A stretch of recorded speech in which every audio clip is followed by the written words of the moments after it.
Hi everyone. Tonight, we step into a cabin buried under heavy snow, the roof sagging under frozen weight. The wind whistles across empty plains. As you step inside, a blast of cold air hits, stealing your breath before you can even close the rough-hewn door. Outside, the night presses in, and without warmth, survival feels uncertain. Frontier families didn't just endure discomfort, they lived with the knowledge that a single bitter night could be deadly. Before you settle in, take a moment to like this video and subscribe, but only if you genuinely enjoy the content. While you're at it, drop your location and local time in the comments. Now dim the lights. You crouch in the small cabin, hearing snow crunch beneath your boots. The scent of pine logs lingers where someone cut firewood earlier. Shadows stretch across rough timber walls. Families had no central heating, no humming radiators. Just stone hearths, smoky chimneys, and the hope that embers would last until morning. Press your palms together and exhale, imagining the sting of frost in your chest, the struggle to breathe while icicles form on the windows. It's a simple truth. Pioneers in North America faced winters with temperatures far below freezing. Their hastily built cabins, made of logs or sod, rarely sealed completely. Without insulation or glass windows, sharp drafts slipped through, leaving quilts, blankets, and sheer stubbornness as their only defense against frostbite. Historians still debate whether settlers ever slept comfortably, or if they spent nights half awake, shivering, turning constantly to keep from stiffening. In the corner, a straw mattress rests. No plush bedding here, just dried grasses on wooden boards, sometimes stuffed in a ticking sack. The faint rustle might hide mice, unwelcome roommates. Against the chill, even scratchy bedding felt like a gift. Families layered blankets, feather quilts if lucky, sometimes animal hides, piling them heavy enough to hold sleepers down. You can almost hear the hammering echo, the thud of axes splitting wood, and the scraping of stone tools smoothing rough planks. Running your hand along the wall, the bark feels rough and uneven, yet solid. Each log bears marks of hard work and urgency. Historians still debate whether these cabins truly kept out the cold or merely slowed the creeping chill. One thing is certain, they provided psychological comfort. A family could sit inside and think, we've built a roof between us and the storm. That hope alone offered warmth. Roofs often had their own challenges.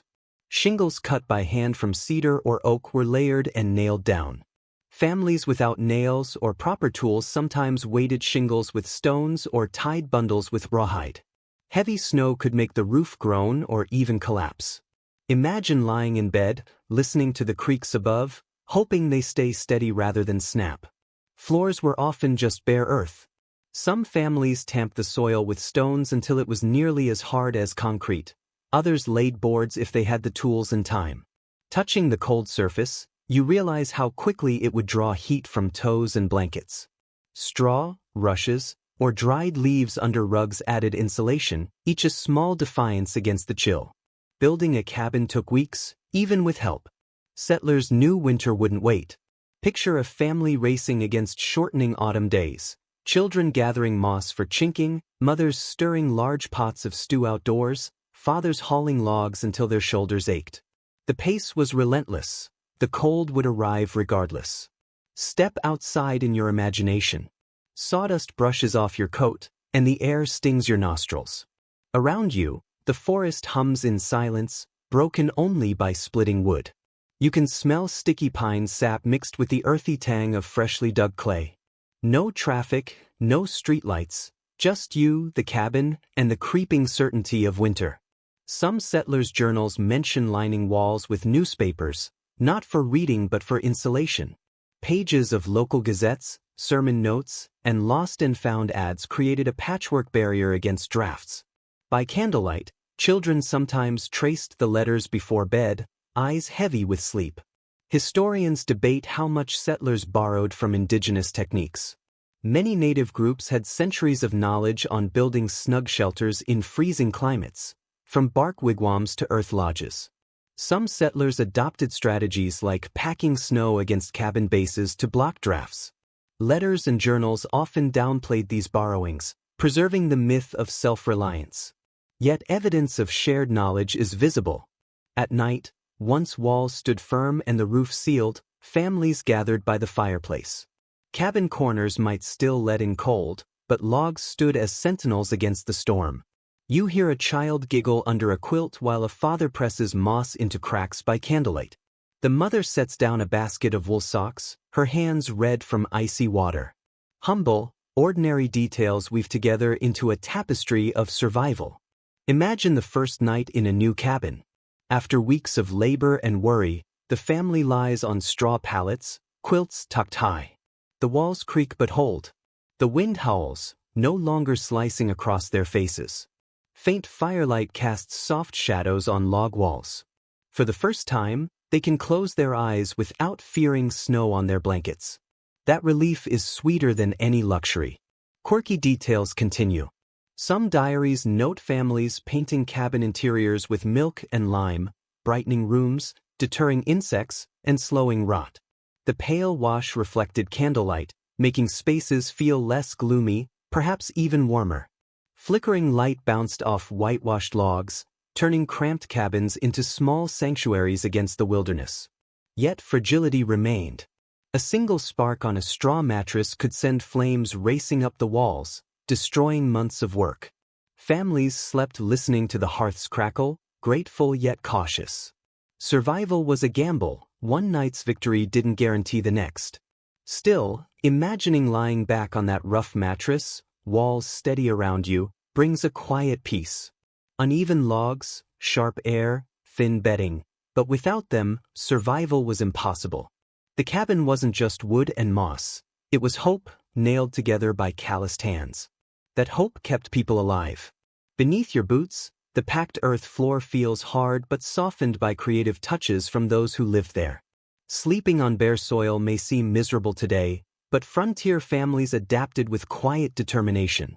Even humble coverings, straw, rushes, worn textiles, made the difference between misery and tolerable rest. Earth floors dominated early frontier homes. Cutting planks required sawmills, which demanded time, tools, and community resources. Isolated families often couldn't manage it. So they tamped, watered, and beat soil firm until it was nearly as smooth as stone. Not elegant, but functional. The earth floor absorbed the constant pounding of boots, livestock hooves, and children's bare feet. At night, when temperatures dropped, it radiated cold like a stone slab, seeping through bedding unless insulated cleverly. One unusual practice involved spreading fresh straw across the dirt floor, not only for cushioning but for warmth. Every week or two, the straw was replaced, bringing a mix of fresh scents with smoke and cooking aromas. Imagine the faint rustle beneath children's feet as they tiptoe across the room, straw crunching softly in candlelight. Over time, this bedding became more than comfort. It acted as a primitive hygiene measure, soaking up spills and ash. Of course, mice and insects also found it appealing, darting beneath the layers like unwelcome roommates. Historians remain divided on how clean these floors actually were. Some diaries describe weekly rituals of sweeping out old straw and replacing it with fresh bundles from nearby fields, while others hint at stretches of neglect when floors grew damp, dusty, or alive with tiny scuttling creatures. Likely, the reality varied from cabin to cabin, shaped by each family's energy and health. Consider the sleeping surface itself. Sacks stuffed with straw or corn husks were laid on the ground. Pressing your hand into them, you'd feel the uneven crunch, bits poking through the cloth. Over time, husks broke down into dust, and sacks needed refilling. It wasn't luxury, but better than lying directly on frozen soil.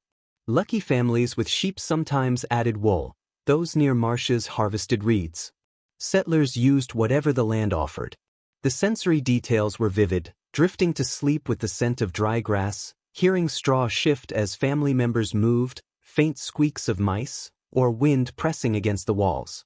Every sound reminded them of their closeness to the raw earth. Some settlers rubbed oil or animal fat into the packed floor, a trick borrowed from European peasant homes. This created a smoother, slightly shiny surface resistant to dust. Children sometimes skated toy pebbles across it, pretending it was ice. The faint gleam in candlelight made the one-room cabin feel more finished, almost civilized amid the wilderness. Bedding arrangements grew inventive. Families slept in layers, a straw sack on the floor, then a quilt, then everyone huddled under heavy blankets. Bed frames, if present, were usually reserved for parents. Children lay on nearby straw pallets. The closeness was not just emotional, it was thermal engineering. More bodies meant more heat, improving everyone's chance of waking alive. Historians debate the effectiveness of this arrangement. Some argue body heat and layers kept families safe, while others note damp floors and illness could offset benefits. Frontier memoirs reflect both realities: nights of snug security, nights of coughing children and aching bones from the cold. Yet these homes constantly evolved. When tools and nails were available, many families improved floors. Split logs were laid flat, puncheon floors, rough but elevated above the earth. Others used packed clay, smoothed with water and ashes. Over time, floors were upgraded with planks, rugs, or even feather beds if fortune allowed. This gradual improvement tells a story of comfort slowly growing out of raw survival. There was intimacy in these early years. Lying beside your family on straw pallets, you feel the warmth of someone's shoulder, hear the slow breathing of children, notice straw crackling under shifting bodies. You close your eyes, smelling earth, wood smoke, and faintly sour wool. Outside, snow blankets the ground, but the layered bedding buffers enough. Sleep comes not from comfort, but exhaustion and trust in the fragile routines refined over generations. Imagine the morning after. Dawn creeps through shutter cracks. Frost outlines bedding where breath condensed and froze. Children clamber out, leaving straw trails across the floor. Parents shake out bedding, check for damp spots, and sometimes air sacs outside. Daily straw maintenance became as crucial as chopping wood or baking bread. These rituals left lasting memories. Later generations recalled the sound of rustling straw as a kind of lullaby. One pioneer woman missed the earthy scent when her family finally upgraded to wooden floors, remembering nights of endurance and ingenuity. As you imagine lying on that layered straw bed, the hard earth softened by clever layering, the cabin groaning gently around you, you are alive. That simple fact is victory. Tomorrow, you'll replace the straw, smooth the floor, and prepare for another night. Tonight, though, the earthy smell and faint crackle carry you toward sleep. The cabin walls stand firm in your mind, the earth floor layered with straw and husks. At the heart of every frontier night was fire. Imagine it glowing faintly in the hearth, painting long orange streaks across rough logs, its warmth reaching across the room like an invisible blanket. Without fire, the night was not just uncomfortable, it was deadly. Historians agree that the fireplace was the center of frontier life, not just for cooking, but as the primary defense against freezing. Fires were carefully banked each evening, covered in ashes to smolder until dawn. If the fire went out, someone had to leave bed, coax sparks to life, and hope the wood was dry. Families failing to maintain the fire often awoke to frozen water pails, frost-laced walls, and breath crystallizing in the air. One curious detail from old letters reveals that children were sometimes assigned firewatch duty, small bodies wrapped in quilts, sitting near the hearth to ensure the glow never died. Imagine a sleepy child, eyelids drooping, poking at embers with a stick while the wind screams against the shutters. In homes without older children, parents took turns, dozing in shifts to keep the fire alive. Experts debate the exact methods families use to maximize heat from modest fires. Some accounts describe stacking rocks in the hearth to absorb heat, then moving them near beds. Others emphasize carefully chosen wood, hickory or oak, which burned longer and hotter, reducing the risk of a midnight freeze. Either way, fire was not just warmth, it was a carefully managed tool requiring daily knowledge and care. Step closer with your imagination. You hear the steady crackle, feel heat on your cheeks while your back still aches from the cabin's chill. Smoke clings to hair and clothes, a scent that never quite leaves. Sparks occasionally jump, a warning that bedding too close could ignite. You can almost hear children coughing from smoke, their lungs sore yet their bodies warmer than without it. Some families were inventive with hearths. One practice involved raking ashes into a mound at the back of the fireplace and burying glowing coals beneath, creating a slow-burning heat source that could be revived in the morning. Others heated a flat iron or brick, wrapped it in cloth, and slipped it between quilts. These glowing stones carried warmth into the night, reaching areas firelight could not. Researchers debate the role of early chimneys. Poorly built stone chimneys leaked heat as fast as they funneled smoke, and some collapsed under snow or wind. Yet without chimneys, smoke buildup could have suffocated families before frostbite ever did. The truth likely lies in between. Survival required balancing the dangers of smoke, stinging eyes, and coughing with the threat of deadly cold. Imagine the sounds of such a night. The fire pops, wood shifts, logs flare. Beyond that, silence. Snow muffles the landscape, muting owls and coyotes. Inside, every sound is magnified, the scrape of a poker, the whisper of shifting quilts, the slow breathing of bodies huddled together. The hearth becomes more than heat, it is a living heartbeat in the room.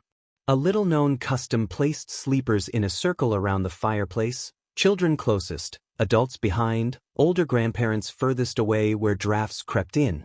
The logic was simple. Those needing warmth most were guarded by the more resilient.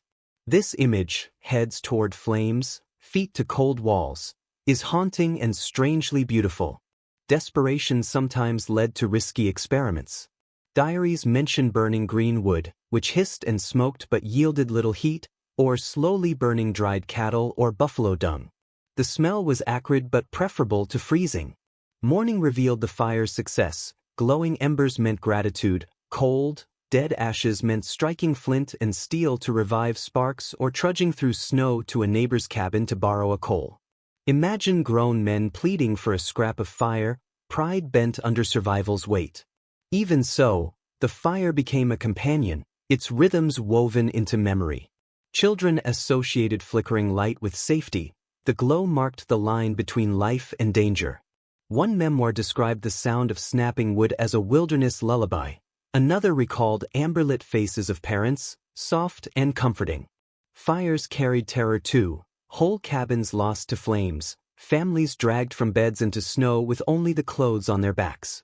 Heat was life, yet too much was destruction. Tonight, as you close your eyes in this imagined cabin, you feel the fire's pulse.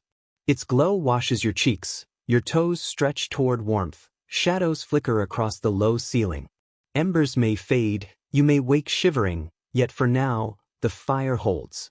It cradles you like a fragile guardian, burning slowly, steadily, enough to carry you through the long winter night. Warmth in frontier homes rarely came from fire alone. Survival depended on closeness, shared breath, the cocoon of quilts, heat from skin. Affection mattered, but necessity ruled. Many households crowded under one pile of blankets, parents, children, and sometimes visiting relatives or boarders.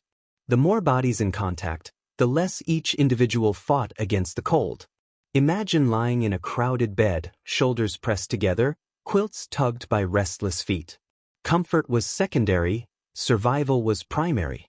An offbeat detail emerges. Families often slept head to toe, alternating positions so one person's feet pressed against the next person's head. Awkward perhaps, but space and warmth were maximized, turning a bed into a puzzle of limbs and blankets. Children remembered it with a mix of humor and annoyance. Who wouldn't mind a sibling's icy toes brushing their cheek? Modern scholars debate cultural attitudes toward this closeness. In extended family communities, huddling was likely normal. In others, necessity outweighed preference. Cultural norms often bent under the pressure of freezing winters. Let your senses settle into the scene. Inside the bed canopy, the air is warmer, scented with wool, straw, and breath. Quilts weigh heavily on your chest, pressing you into the mattress. You hear slow breathing, a cough from someone fighting a cold, the occasional creak of the bed frame. Outside, wind claws at the shutters, but inside, the nest of bodies feels like a single organism, each heartbeat adding to the fragile warmth. Some households included more than family, hired hands or neighbors might squeeze in if a storm made travel home impossible. Hospitality wasn't just kindness, it was survival. Imagine the initial stiffness as strangers slide under the same quilt, silence lasting minutes until exhaustion and cold dissolve boundaries. Folklore preserves stories of children whispering in the dark, inventing games to distract from numb toes, telling riddles, singing snatches of songs, or listening to parents' tales of warmer lands. These nightly rituals became part of survival itself. Shared warmth was not just physical but woven into words. Researchers still debate how common multifamily sleeping really was. Some diaries mention it constantly, while others describe separate pallets or lofts. Geography mattered. Harsh northern climates favored communal beds, while milder regions allowed families the luxury of space. The debate shows how flexible survival strategies could be, adapting to weather, resources, and culture. Now, picture the quilt itself, heavy, patchworked, stitched from scraps of old dresses, coats, or flour sacks. Feathers, if available, padded the interior, but more often it was layers of fabric sewn tightly together. Run your fingers over the uneven stitches, each a mark of care. These blankets weren't bought. They were survival tools crafted by hands that knew cold intimately. Some Scandinavian immigrant families hung fur pelts over quilts as a final shield against icy air, deer hides, bear skins, or sheep fleeces turned into makeshift duvets. The smell of animal mingled with smoke and sweat, but the warmth was undeniable. Children sometimes fought over the softest, least pungent pelts. The intimacy of these arrangements carried psychological weight. In the darkest nights, pressed together, families found reassurance. Even when wind howled outside or snow drifted high against the door, they shared heat. That bond, forged by survival, shaped childhood memories for decades. Some memoirs recall the nights with nostalgia. I never felt so safe as when all of us lay together beneath the quilts. Others remembered relief at independence. Once I had my own house, I'd never sleep with someone's elbow in my ribs again. Imagine morning. The fire is reduced to ash, and the quilt damp from condensed breath. You stretch stiff limbs, peeling away from the knot of bodies without waking anyone. The air hits like a slap, cold and merciless. Quickly, you pull on socks and wool caps, your breath misting in the dim room. Beneath the discomfort is gratitude. You are alive, and so are those you shared the bed with. These arrangements blurred the line between affection and strategy. You weren't cuddling for romance. You were layering warmth like living blankets. Stories weren't just to pass time. They distracted children from the cold. Each touch, whispered word, and sigh under heavy quilts was a calculated act of endurance, stitched seamlessly into family life. Sink into the image. Feel the press of quilts, the warmth of shared breath, the small miracle of bodies keeping frost at bay. It isn't glamorous, it isn't private, but it is survival. Those layers weren't simply bought. They were earned, stitched, patched, repurposed from every scrap a household could muster. On the frontier, bedding became both art and armor, holding families against winter's long assault. Household inventories show the value placed on feather beds, wool blankets, and quilts. A feather mattress, filled with goose or duck down, could keep sleepers warm even when ice traced windows. Quilts made from worn clothing recorded family history, a child's first dress alongside a father's old work shirt, sewn together to become both chronicle and shield. Some rural families created trundle quilts, oversized to spill across floors and seal icy drafts. Heavy quilt edges dragged across dirt or straw, trapping warmth where it was most needed. Researchers debate how common feathers or wool were among poorer households. Diaries from wealthier settlers describe thick feather ticks that insulated against the cold ground, while others relied on husks, straw, or patchwork covers. Feather beds could mark status, evidence that a family had enough flocks or trade to afford comfort. Explore the quilt closely. Uneven stitches, softened fabric, the faint scent of smoke, occasional soap, and lingering mustiness from winter's dampness. Slide under it. The weight presses down, cocooning you against drafts in the corners. In some immigrant traditions, quilts carried spiritual meaning as well as warmth. Scandinavian families embroidered protective symbols into corners to ward off misfortune during long nights. German settlers wove bits of red yarn, or spirit threads, to guard children from illness. These details remind us that bedding wasn't purely practical. It held memory, belief, and quiet magic. Imagine lying beneath such a quilt while snow rattles the shutters. The fabric feels heavy, almost immovable, pinning you into a safe cocoon. Children wriggle like restless kittens, feet kicking, bodies twisting, while parents murmur for stillness. The closeness amplifies every sound: a sigh, a cough, the whisper of fabric shifting. Still, the quilt muffles much of the cold, transforming a fragile log cabin into a semblance of home. Experts debate how often families kept bedding dry. Some argue that in tightly sealed cabins, smoke and condensation made quilts perpetually damp, weakening their insulation.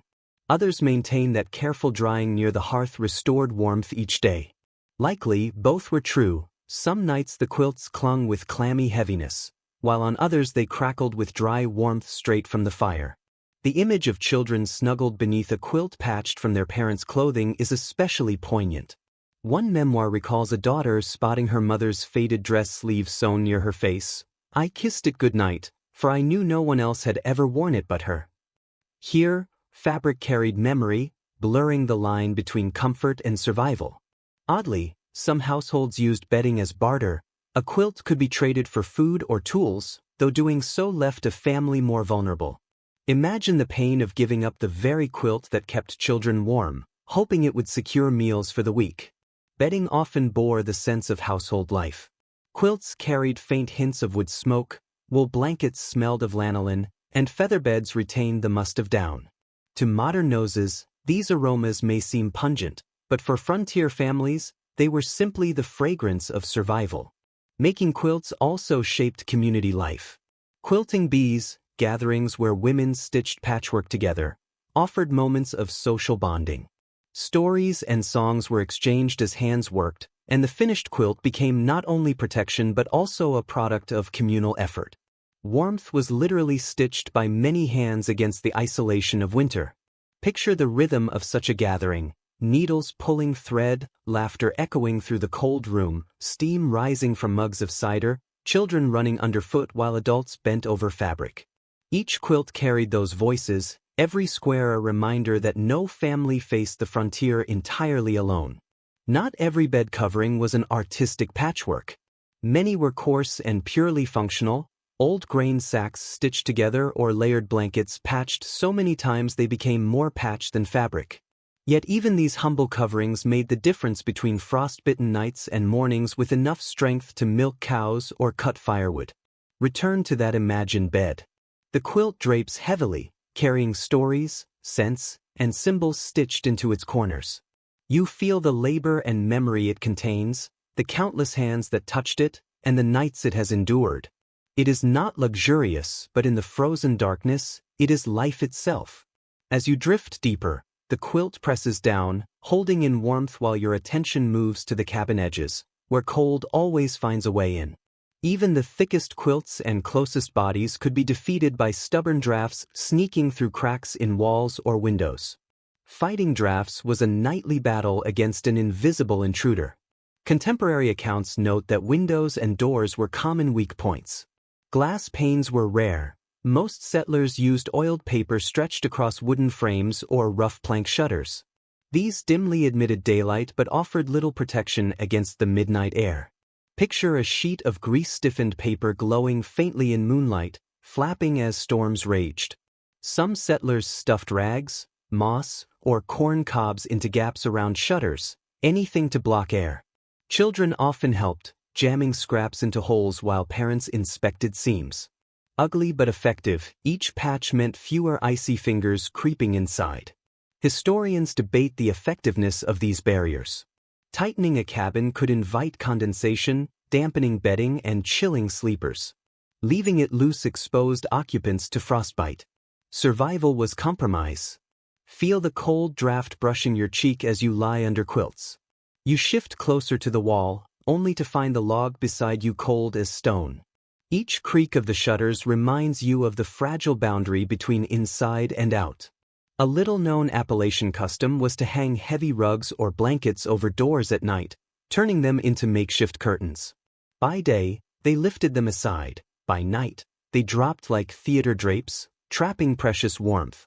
The damp wool smelled heavy but comforting, and children sometimes played hide-and-seek behind them in dim candlelight. The room slowly became a fortress, not against wolves or raiders, but the relentless breath of winter. Scholars continue to discuss the origins of such practices. European peasants long used shutters and cloth coverings. English cottages layered curtains. Frontier settlers blended old habits with improvisation, creating practical solutions. Anything that plugged a hole kept a family alive. Sealed windows carried their own atmosphere. Oiled paper glowed amber from within, turning faces into soft silhouettes. Wool rugs muffled outside noise, making the cabins strangely silent and insulated. The air grew thick with smoke and breath, less fresh but safer. Picture lying in such a room, the world reduced to flickering shadows, hearing only the fire crackle and the steady breathing of loved ones. Occasionally, ingenuity went even further. Families placed barrels of water against drafty walls, believing the thermal mass would absorb the cold before it reached the bed.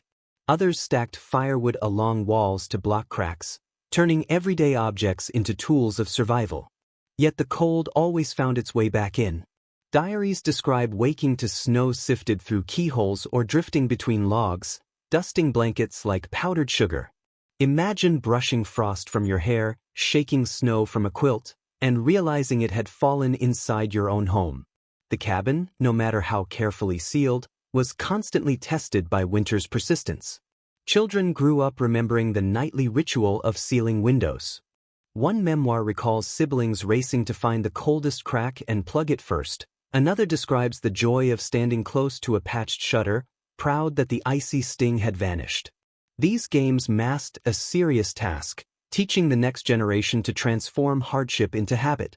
Modern historians still debate whether frontier homes were truly livable through the harshest months, or if families endured nights of near-constant shivering despite precautions.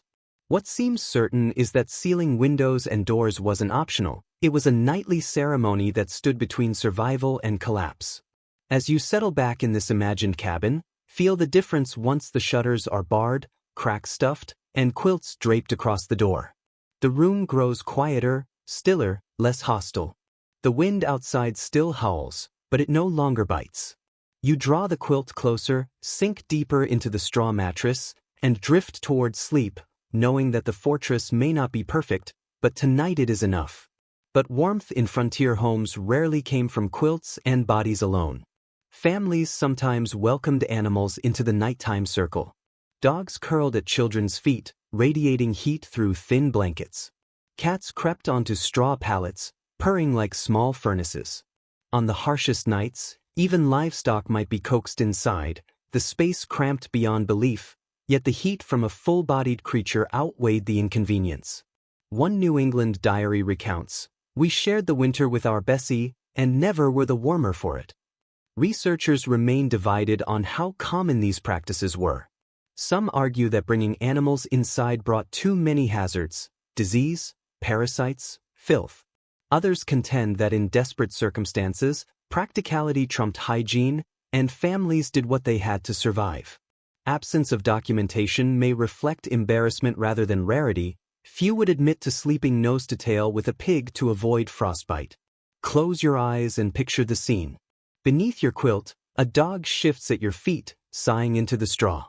Its fur smells faintly of smoke and earth. Its body heat seeps through the covers into your toes.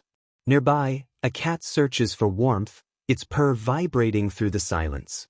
In a corner, a goat rustles in its stall, hay and wood smoke blending into the air.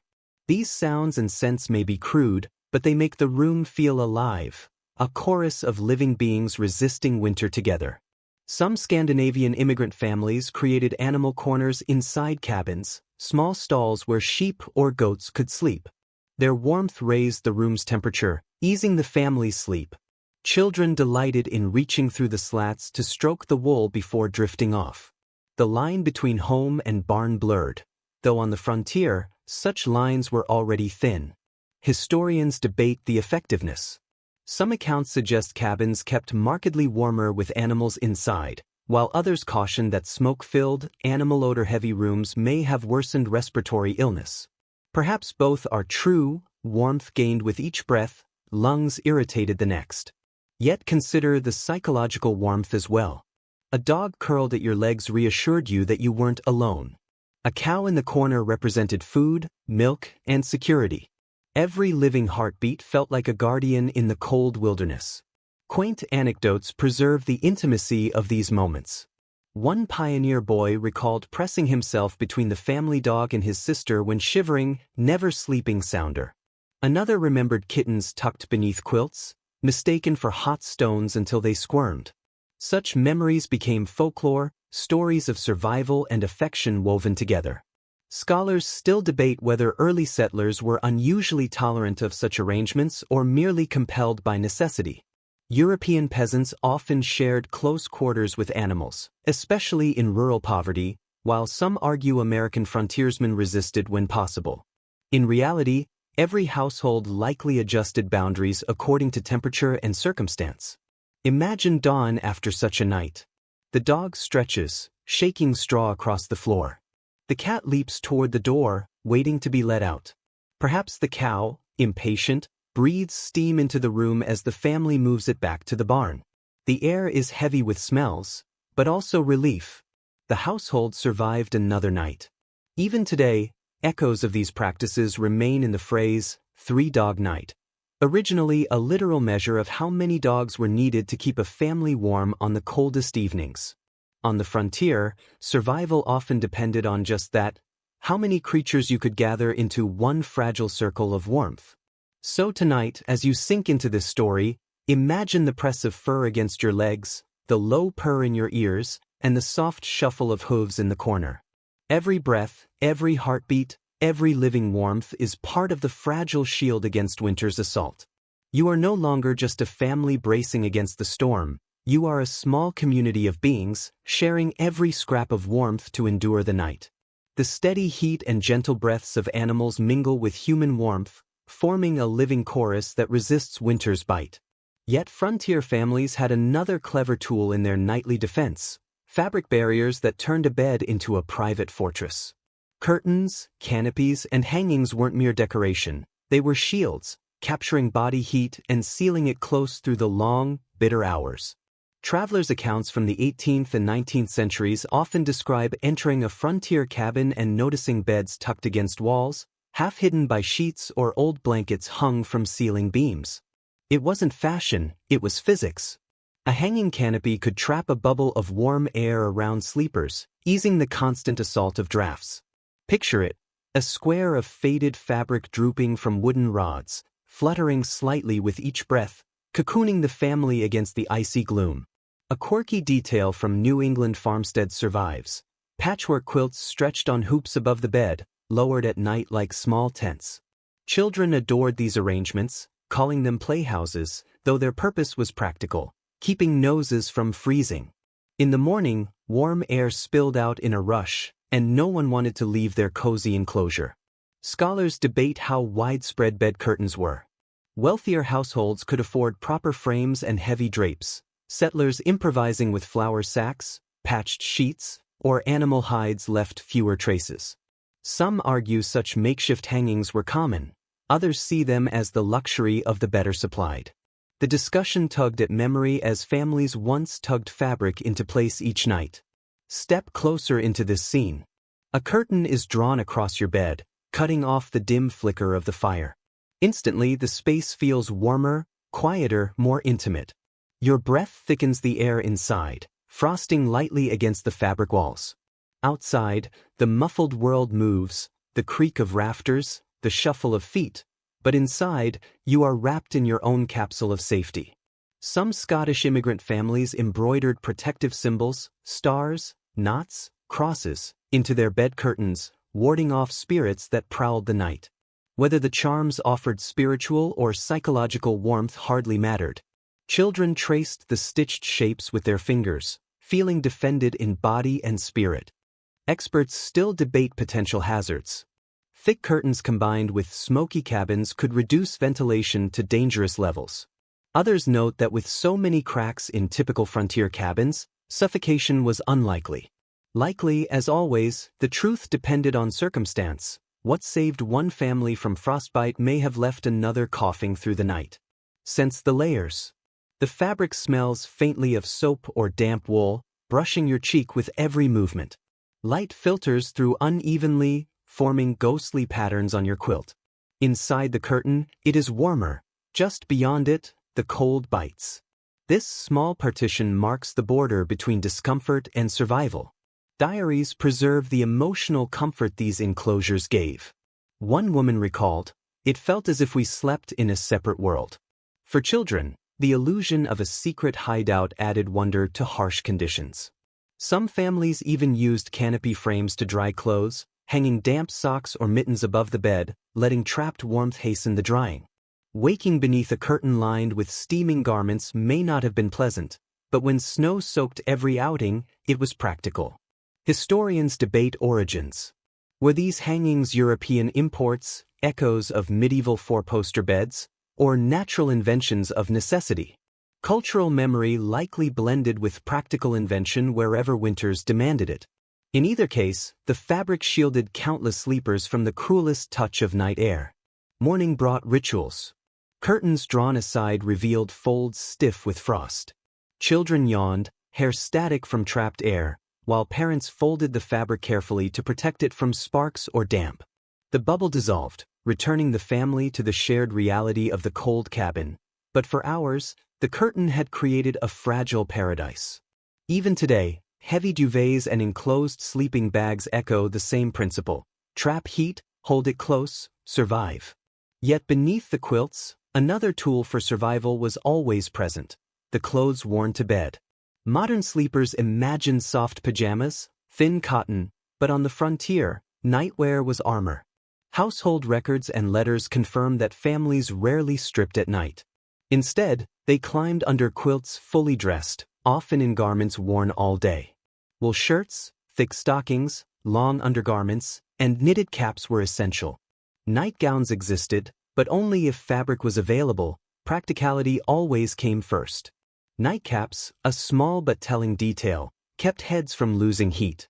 Children wore wool or linen caps, often with flaps tied beneath the chin, giving them a comical appearance in the dark. Without them, ears and noses froze quickly, making caps as vital as blankets themselves.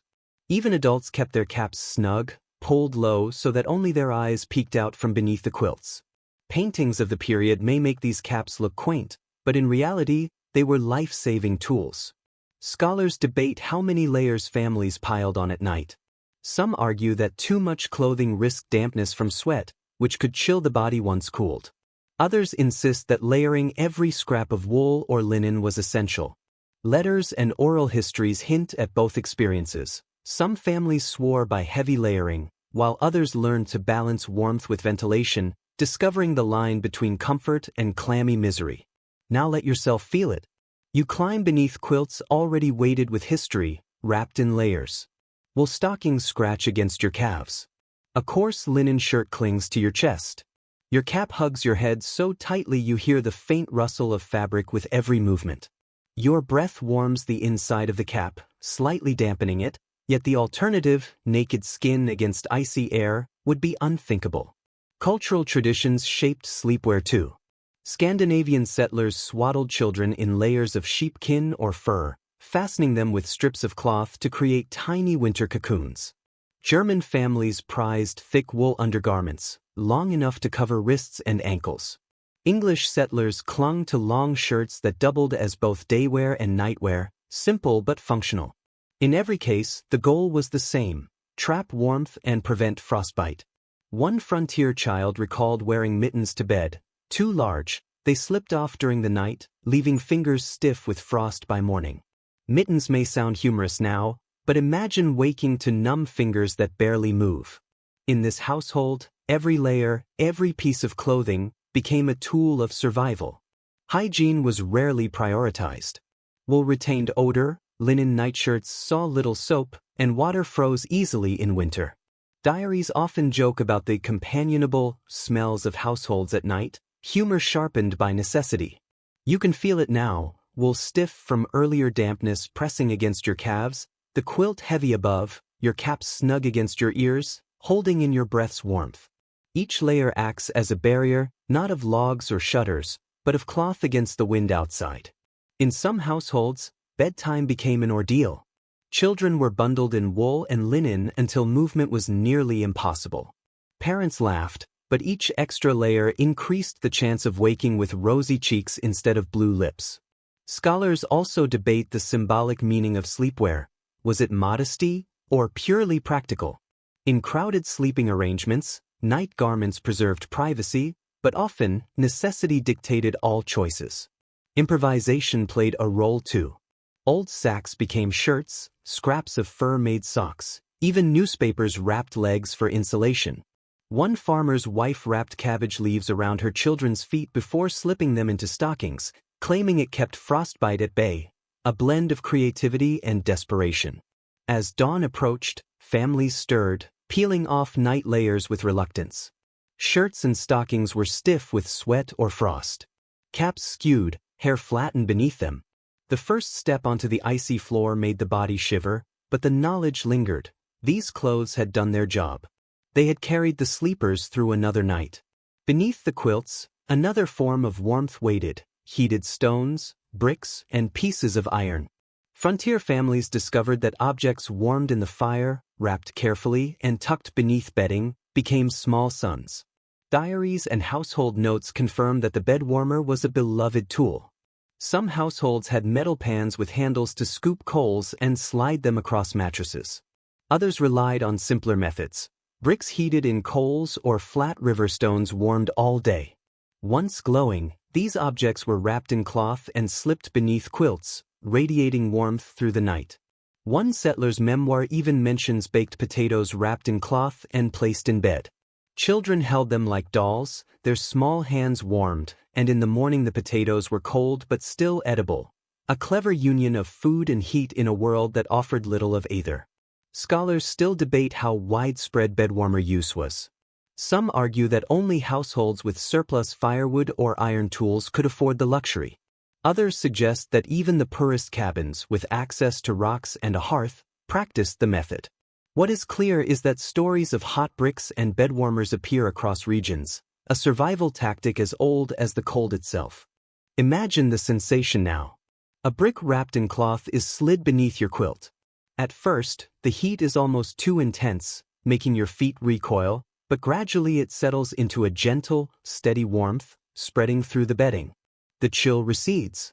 The quilt presses down, the wool cap hugs your head, and the fire in the hearth glows faintly. Here, in this intimate, layered cocoon, survival has been carefully engineered by quilt, clothing, and heated stone alike. You exhale into the darkness, feeling the warmth of a stone seep through your toes, easing the ache of cold that creeps relentlessly in winter. The faint smell of scorched cloth mingles with wood smoke, sharp yet comforting. In a world of deprivation, such small luxuries feel almost extravagant. Among Dutch settlers, a clever variation appeared: earthenware jugs filled with hot water, corked tightly, tucked beneath quilts. For hours, they radiated heat. On sleighs or wagons, they softened the cruelty of winter travel.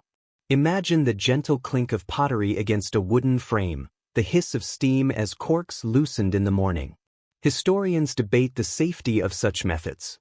Hot coals in pans posed obvious risks. Some records recount quilts catching fire, sparks racing across bedding before panic intervened.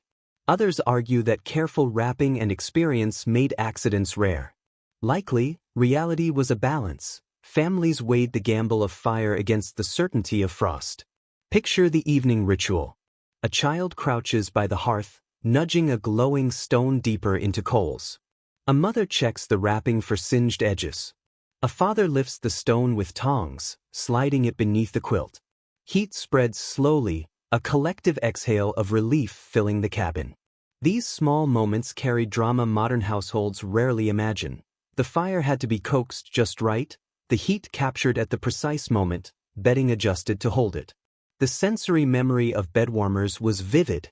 One pioneer recalled the smell of wool smoldering where a stone pressed too closely, the fabric singed but the warmth irresistible.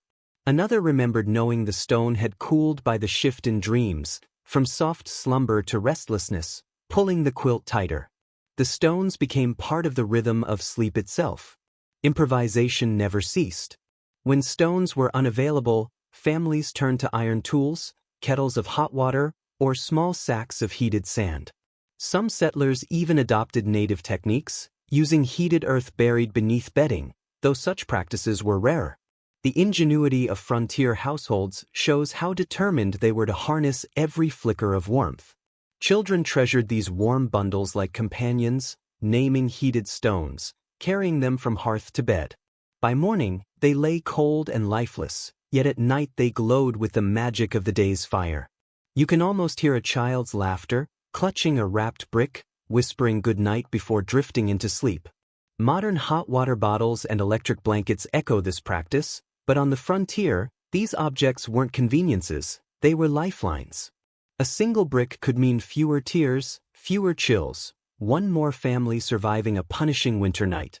Stretch beneath the imagined quilt. Feel the warmth from a stone freshly drawn from the hearth seep into your body, easing the sting at nose and ears. Outside, snow piles higher, the wind prowls like a hungry animal. Inside, the heat radiates quietly, carrying you just far enough toward dawn. Yet no amount of stones, quilts, or layered clothing would suffice without wood, firewood, the true currency of survival. Every ember in the hearth, every stone warmed, every pot simmering depended on it. Accounts from the 18th and 19th centuries emphasize the labor devoted to fuel. Families didn't chop a few logs casually, they spent entire seasons cutting, splitting, and hauling. Farm records show a single household might need 10 to 15 cords of wood to endure a harsh winter, each cord a towering stack of 4 by 4 by 8 feet, carved by human muscle. One Vermont diary recalls wood-bees, communal gatherings where neighbors cut and split logs for those behind in preparation. Axes rang through the forest, women prepared hot cider and food, children scurried gathering kindling. By dusk, barren yards brimmed with stacked cords, laughter and aching muscles mingling. Experts debate how widespread shortages were. Forested regions offered seemingly endless supply. Prairie settlements forced families to haul logs from far away or burn twisted roots and dried buffalo dung. Letters from Kansas and Nebraska speak bitterly of tree-sparse winters. Maine diaries describe wood so abundant that it was burned extravagantly. Survival strategies shifted as dramatically as the landscape itself. Step into the scene with your senses. Axes bite into frozen trunks, echoing across a white valley. The sharp resin of pine mixes with the earthy sweetness of oak. Splinters prick your palms, your breath fogs in the cold as you heave another log onto the growing stack. Appalachian families sometimes built wood collars around stumps, circular stacks that seasoned evenly, sheltered from snow. Children climbed the piles for games while adults measured carefully. A short fall in wood was more than inconvenient. It was a death sentence in January's darkness. Scholars debate the labor assigned to children. Some accounts depict youngsters hauling logs nearly as large as themselves. Others suggest lighter chores. The truth was blurred. Every hand, no matter how small, bore its share of survival's burden. At dusk, after chores and meals, families returned outside, axes swinging by lantern light. The cold bit at fingers, but chopping became music of the frontier, steady and reassuring. Inside, fresh logs stacked by the hearth sent sparks dancing, smoke mingling with resin. The cycle repeated each day, a rhythm of preparation and survival. Among Scandinavian immigrants, the first log of winter was sometimes split with a prayer for protection, a ritual, a blessing, a small measure of control over the merciless cold. In New England, neighbors often joked that the neatness of a woodpile revealed a man's character. Crooked stacks suggested laziness, straight rows, diligence. Even children learned to read these signs, linking order to safety. Picture the father in February, snow still falling thickly, anxiety gnawing as he measures each stick burned. Letters describe men trudging miles through snow to borrow wood, returning with sleds groaning under the load. The relief of seeing logs stacked high again is tangible, a visible wall of defense against the icy wilderness. Evening brings sensory memory alive. Fires burn bright from the day's cutting, families cluster around the hearth. Cheeks flushed with heat, feet sore from chores, children poke at embers while women sew by flickering candlelight. Men sharpen axes for tomorrow. Outside, the wind keens. Inside, the crackle of burning wood becomes a lullaby, a rhythm of survival. Scholars debate efficiency: burn green wood that smokes but lasts longer, or dry logs that flare hot but burn quickly. Hickory or pine. Each household refines its philosophy through trial, error, and sometimes tragedy. Smoke blackens ceilings. Coughs tell one part of the story. Warm beds and glowing embers tell the rest. One settler recalls falling asleep to the rhythm of his father splitting logs outside. The thud of axe on wood marked time as steadily as a clock. To him, each log was more than fuel, it was reassurance that his family would see another dawn. Imagine lying under quilts in this cabin, hearing axes echo outside, logs stacked high, fire sighing as it devours the wood. Each ember carries the memory of labor, of sweat in the cold, of hands blistered and healed. With every crackle, you know you are safe for one more night. Shielded by forests felled and communities raised with every swing of the axe, the woodpile outside your mind's eye stands like a fortress, glowing faintly in lantern light. But as the family retreats indoors, shutters sealed, fire dimming, the night demands another form of defense: light. Not the glare of modern bulbs, but the fragile, wavering glow of candles, lanterns, and sparks. Light guides midnight steps across cold floors, comforts children who fear the dark, offers just enough vision to stir embers without catastrophe. Household records and trade ledgers show candles among the most precious domestic goods. Tallow, beeswax, or pressed grease shaped into molds, brief flames that sputtered and smoked. Families guard them jealously, trimming wicks, saving drips to melt and reuse. Fire gives warmth, light gives safety. One Pennsylvania settler described pine knots, resin-rich wood chunks, that flared brightly when lit. Set in iron holders, they illuminated rooms in a shower of sparks, staining ceilings black. To children, these knots were magical torches, turning the cabin into a flickering cave of shadows and gold. Scholars debate the balance between candles and oil lamps. Rendered tallow may have been the most accessible, but trade records show whale oil and kerosene reached even remote towns. Likely, frontier families used whatever was available, improvising week by week. Step into this dim space with your senses. The room dark except for a single candle, its light flickering across walls, throwing shadows like restless spirits. Air smells faintly of smoke and fat, clinging to hair and cloth. Your own shadow stretches monstrously, then shrinks with every movement. Floorboards creak underfoot, amplified in the fragile circle of light. In some immigrant households, a child served as lightkeeper, carrying the candle on late-night trips, fetching water, tending younger siblings, or checking the hearth. Imagine the pride of a 7-year-old clutching a lantern, eyes wide as the room blooms with shifting light. Balance was constant. Too little illumination risked stumbles into fire, too much risked burning through precious tallow. Frontier nights were brief bursts of glow, followed by long stretches of darkness. Families huddled under quilts, speaking softly until sleep claimed them. Picture a midnight moment. The father rises, slides from beneath quilts, cold slapping his skin. A lantern swings in his hand, glass smudged with soot, flame guttering as he crosses the cabin. Each step echoes. A child watches like a ghost moving through shadows. Kneeling by the hearth, the father pokes embers until they flare, then returns to bed, leaving the room once again in darkness.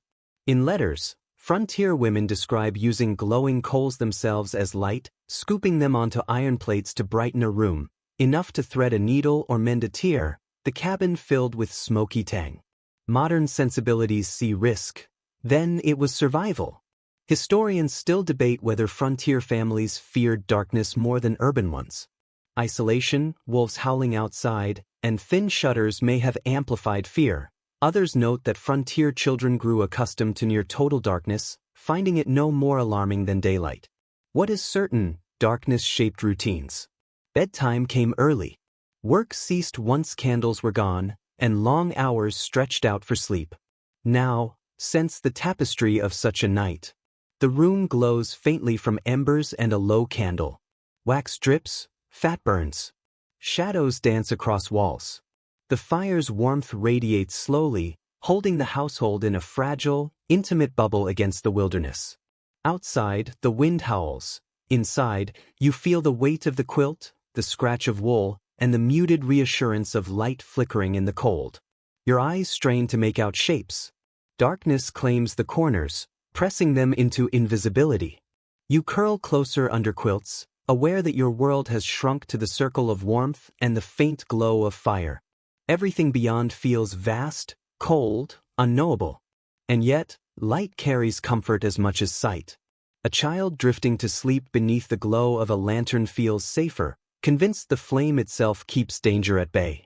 Parents whisper stories by firelight, faces half illuminated, voices low and soothing. The flickering flame becomes more than a tool. It is a companion, a friend keeping the wilderness outside. Some communities embraced rituals around extinguishing. Families gathered for evening prayers by candlelight, then blew out the flame together, marking an official surrender to the night. Children remembered the whoosh of breath, the sudden plunge into darkness, and how silence thickened afterward. That small ceremony turned danger into routine. Now, as you rest in this imagined cabin, feel the flicker of the candle at your bedside. Watch shadows ripple across the walls. Hear the faint hiss of tallow burning. Soon, the flame will die, leaving you in darkness, but for these last moments it cradles you, reminding you that even the smallest light can carry you through the coldest night. The candle sputters lower, shadows creeping into every corner. You can almost hear the hush as the room prepares for the longest stretch of night. Sleep on the frontier was rarely uninterrupted. Someone always rose, shaking off quilts, coaxing the fire back from fading embers. Farm diaries and household notes make this clear. Tending the fire was an appointed duty. Sometimes the father, sometimes the eldest child, rose in the dark hours to stir coals, add logs, and ensure the flames never died completely. It wasn't optional. A hearth gone cold meant waking to frost inside the cabin, frozen water buckets, and danger pressing in from every side. A settler in Ohio recalled his mother using a brass pot lid to smother embers just enough to let them glow until morning. She still rose once or twice, lifting the lid to poke coals. Her children joked she was like a nurse checking on a patient, fussing over her sleeping fire to keep it alive.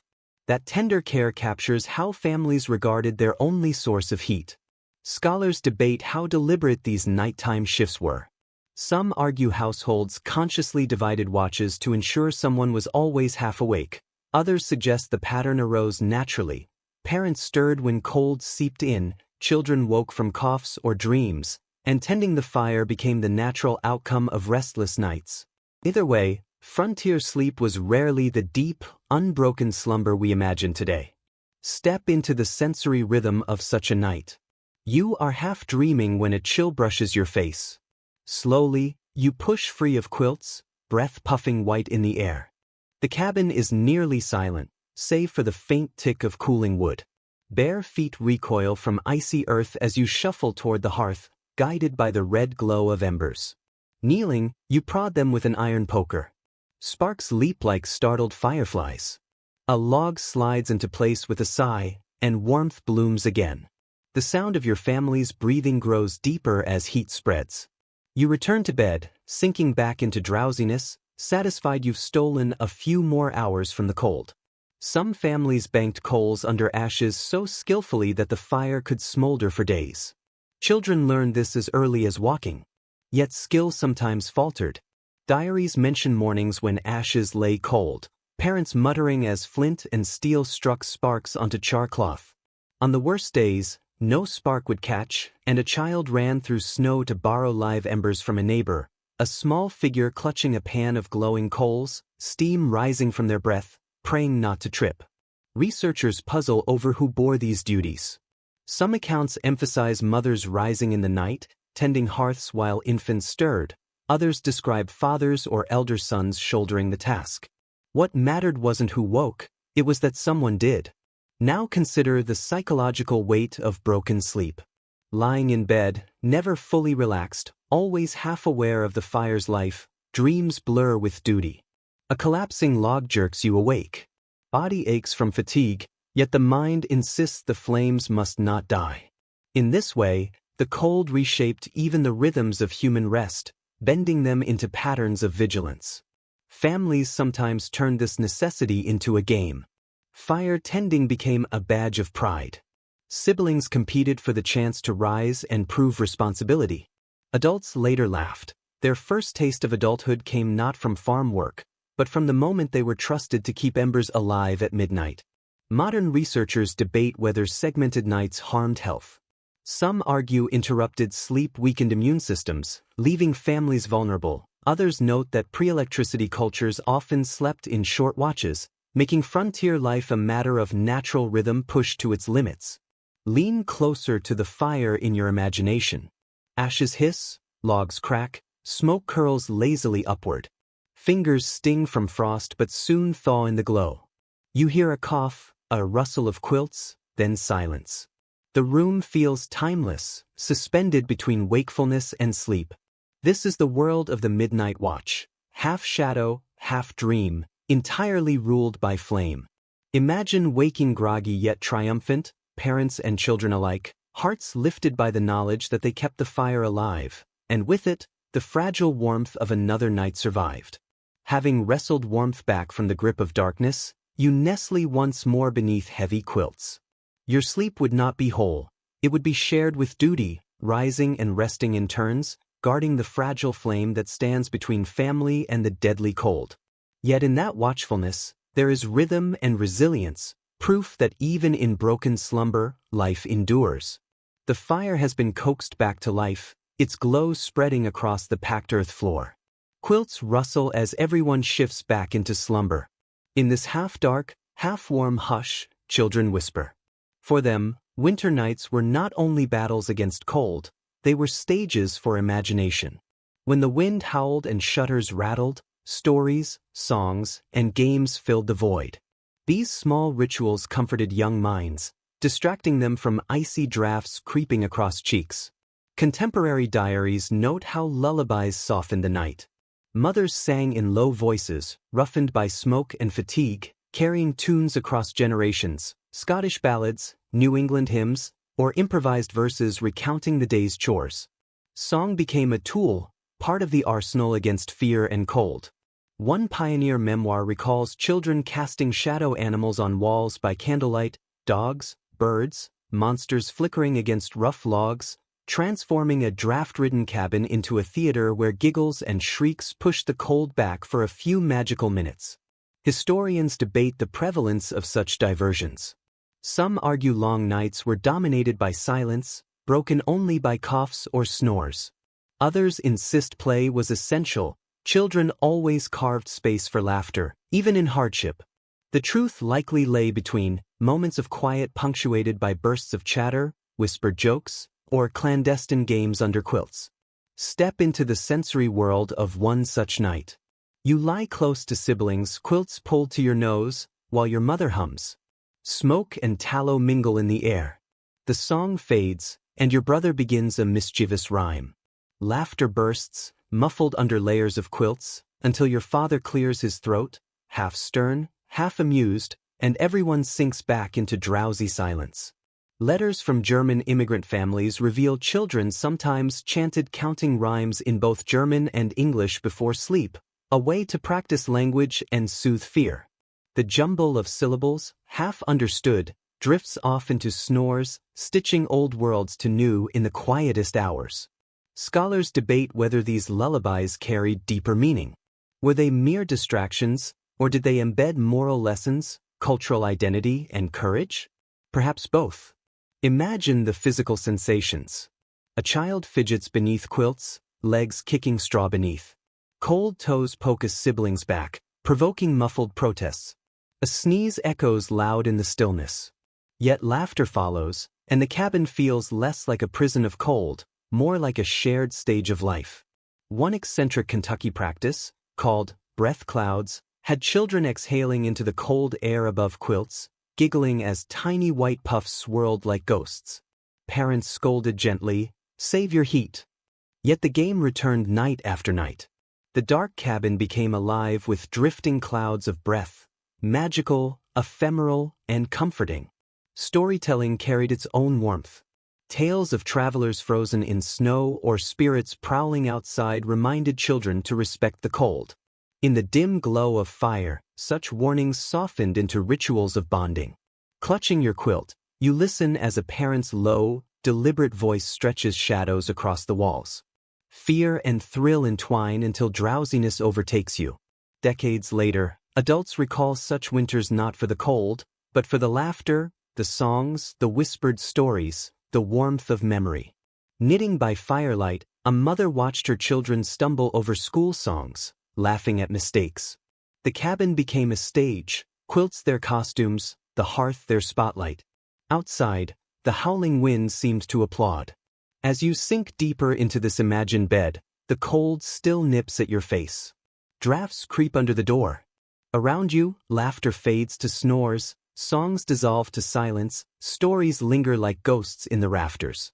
The games and rhymes do not erase the cold, but they wrap the night in a gentler warmth, carrying children and parents alike toward rest. Yet even snow itself, seemingly most hostile, could become an ally. Frontier families often banked drifts against cabin walls. Though icy to the touch, snow trapped pockets of air, insulating the home like a quilt. It dulled wind, muffled outside noises, and helped retain fire's warmth. Imagine the sight: a cabin half buried in snow, windows peeking like sleepy eyes beneath a thick white blanket. One unusual observation comes from a Canadian settler's letter, describing deliberately shoveling snow against the house until it reached the eaves. "We live in a cave of snow," he wrote, "but never were we warmer for it." Inside, the fire burned brighter, and the temperature held steadier than in autumn's bare-walled chill. To modern ears, it sounds paradoxical, piling frost to fight frost, but in practice, it worked. Experts remain divided over how intentional this practice was. Some argue settlers learned the technique from indigenous neighbors, who had long shaped snow shelters for warmth. Others suggest families simply took advantage of natural drifts. Survival blurred the line between design and adaptation. Did settlers engineer their snowbanks, or merely accept nature's gift? Perhaps both, depending on the household. Step into the sensory world of such a cabin. The walls are muffled. Outside sounds soften until even wolves' howls seem distant. Light filtering through oiled paper windows turns bluish, tinted by pressed snow. Inside, the air feels still, less drafty, though hearth smoke lingers longer, trapped by the new insulation. The scent of burning wood mingles with faint dampness at snow's edges, a fragrance earthy, sharp, and strangely comforting. Northern diaries recall cutting blocks of packed snow to build crude windbreaks around doorways, funneling storms away and keeping doors from freezing shut. Children often helped, dragging small sleds piled with icy bricks, mittens stiff with frost. The result: doorways guarded by gleaming white walls, more fortress than farmstead. Scholars debate whether snow insulation posed risks. Leaks could soak bedding, or high drifts trap sparks and smoke, walking a narrow line between blessing and curse, much like every frontier survival tactic. Imagine the physical effort. Each morning after storms, families trudged out with shovels or boards, piling snow higher. Breath steamed in frigid air, arms ached from heaving heavy drifts. Children turned labor into play, sculpting tunnels or carving initials, while parents nodded approval at the solid barrier forming. One Minnesota homestead recalled children carving windows into snowbanks, peering through glowing blue ice. They called it their winter castle, pretending to defend against invisible armies. For them, snow was less enemy than playground, hardship transformed into wonder. Scholars also debate whether indigenous practices directly inspired settlers. Native peoples across North America had long mastered snow as shelter, igloos in the Arctic, snow lodges in northern forests. Some historians argue settlers borrowed openly, others believe they stumbled upon similar methods independently. Either way, the snowy frontier became not only obstacle but resource. Picture the cabin on such a night. Outside, Snow presses close. The room is hushed as though underwater. Fire flickers, painting cracks in faint orange glows. The family sleeps more soundly, less disturbed by drafts. The world feels smaller, closer, safer, tucked inside Earth's own quilt. One settler later wrote nostalgically of winters buried in white silence.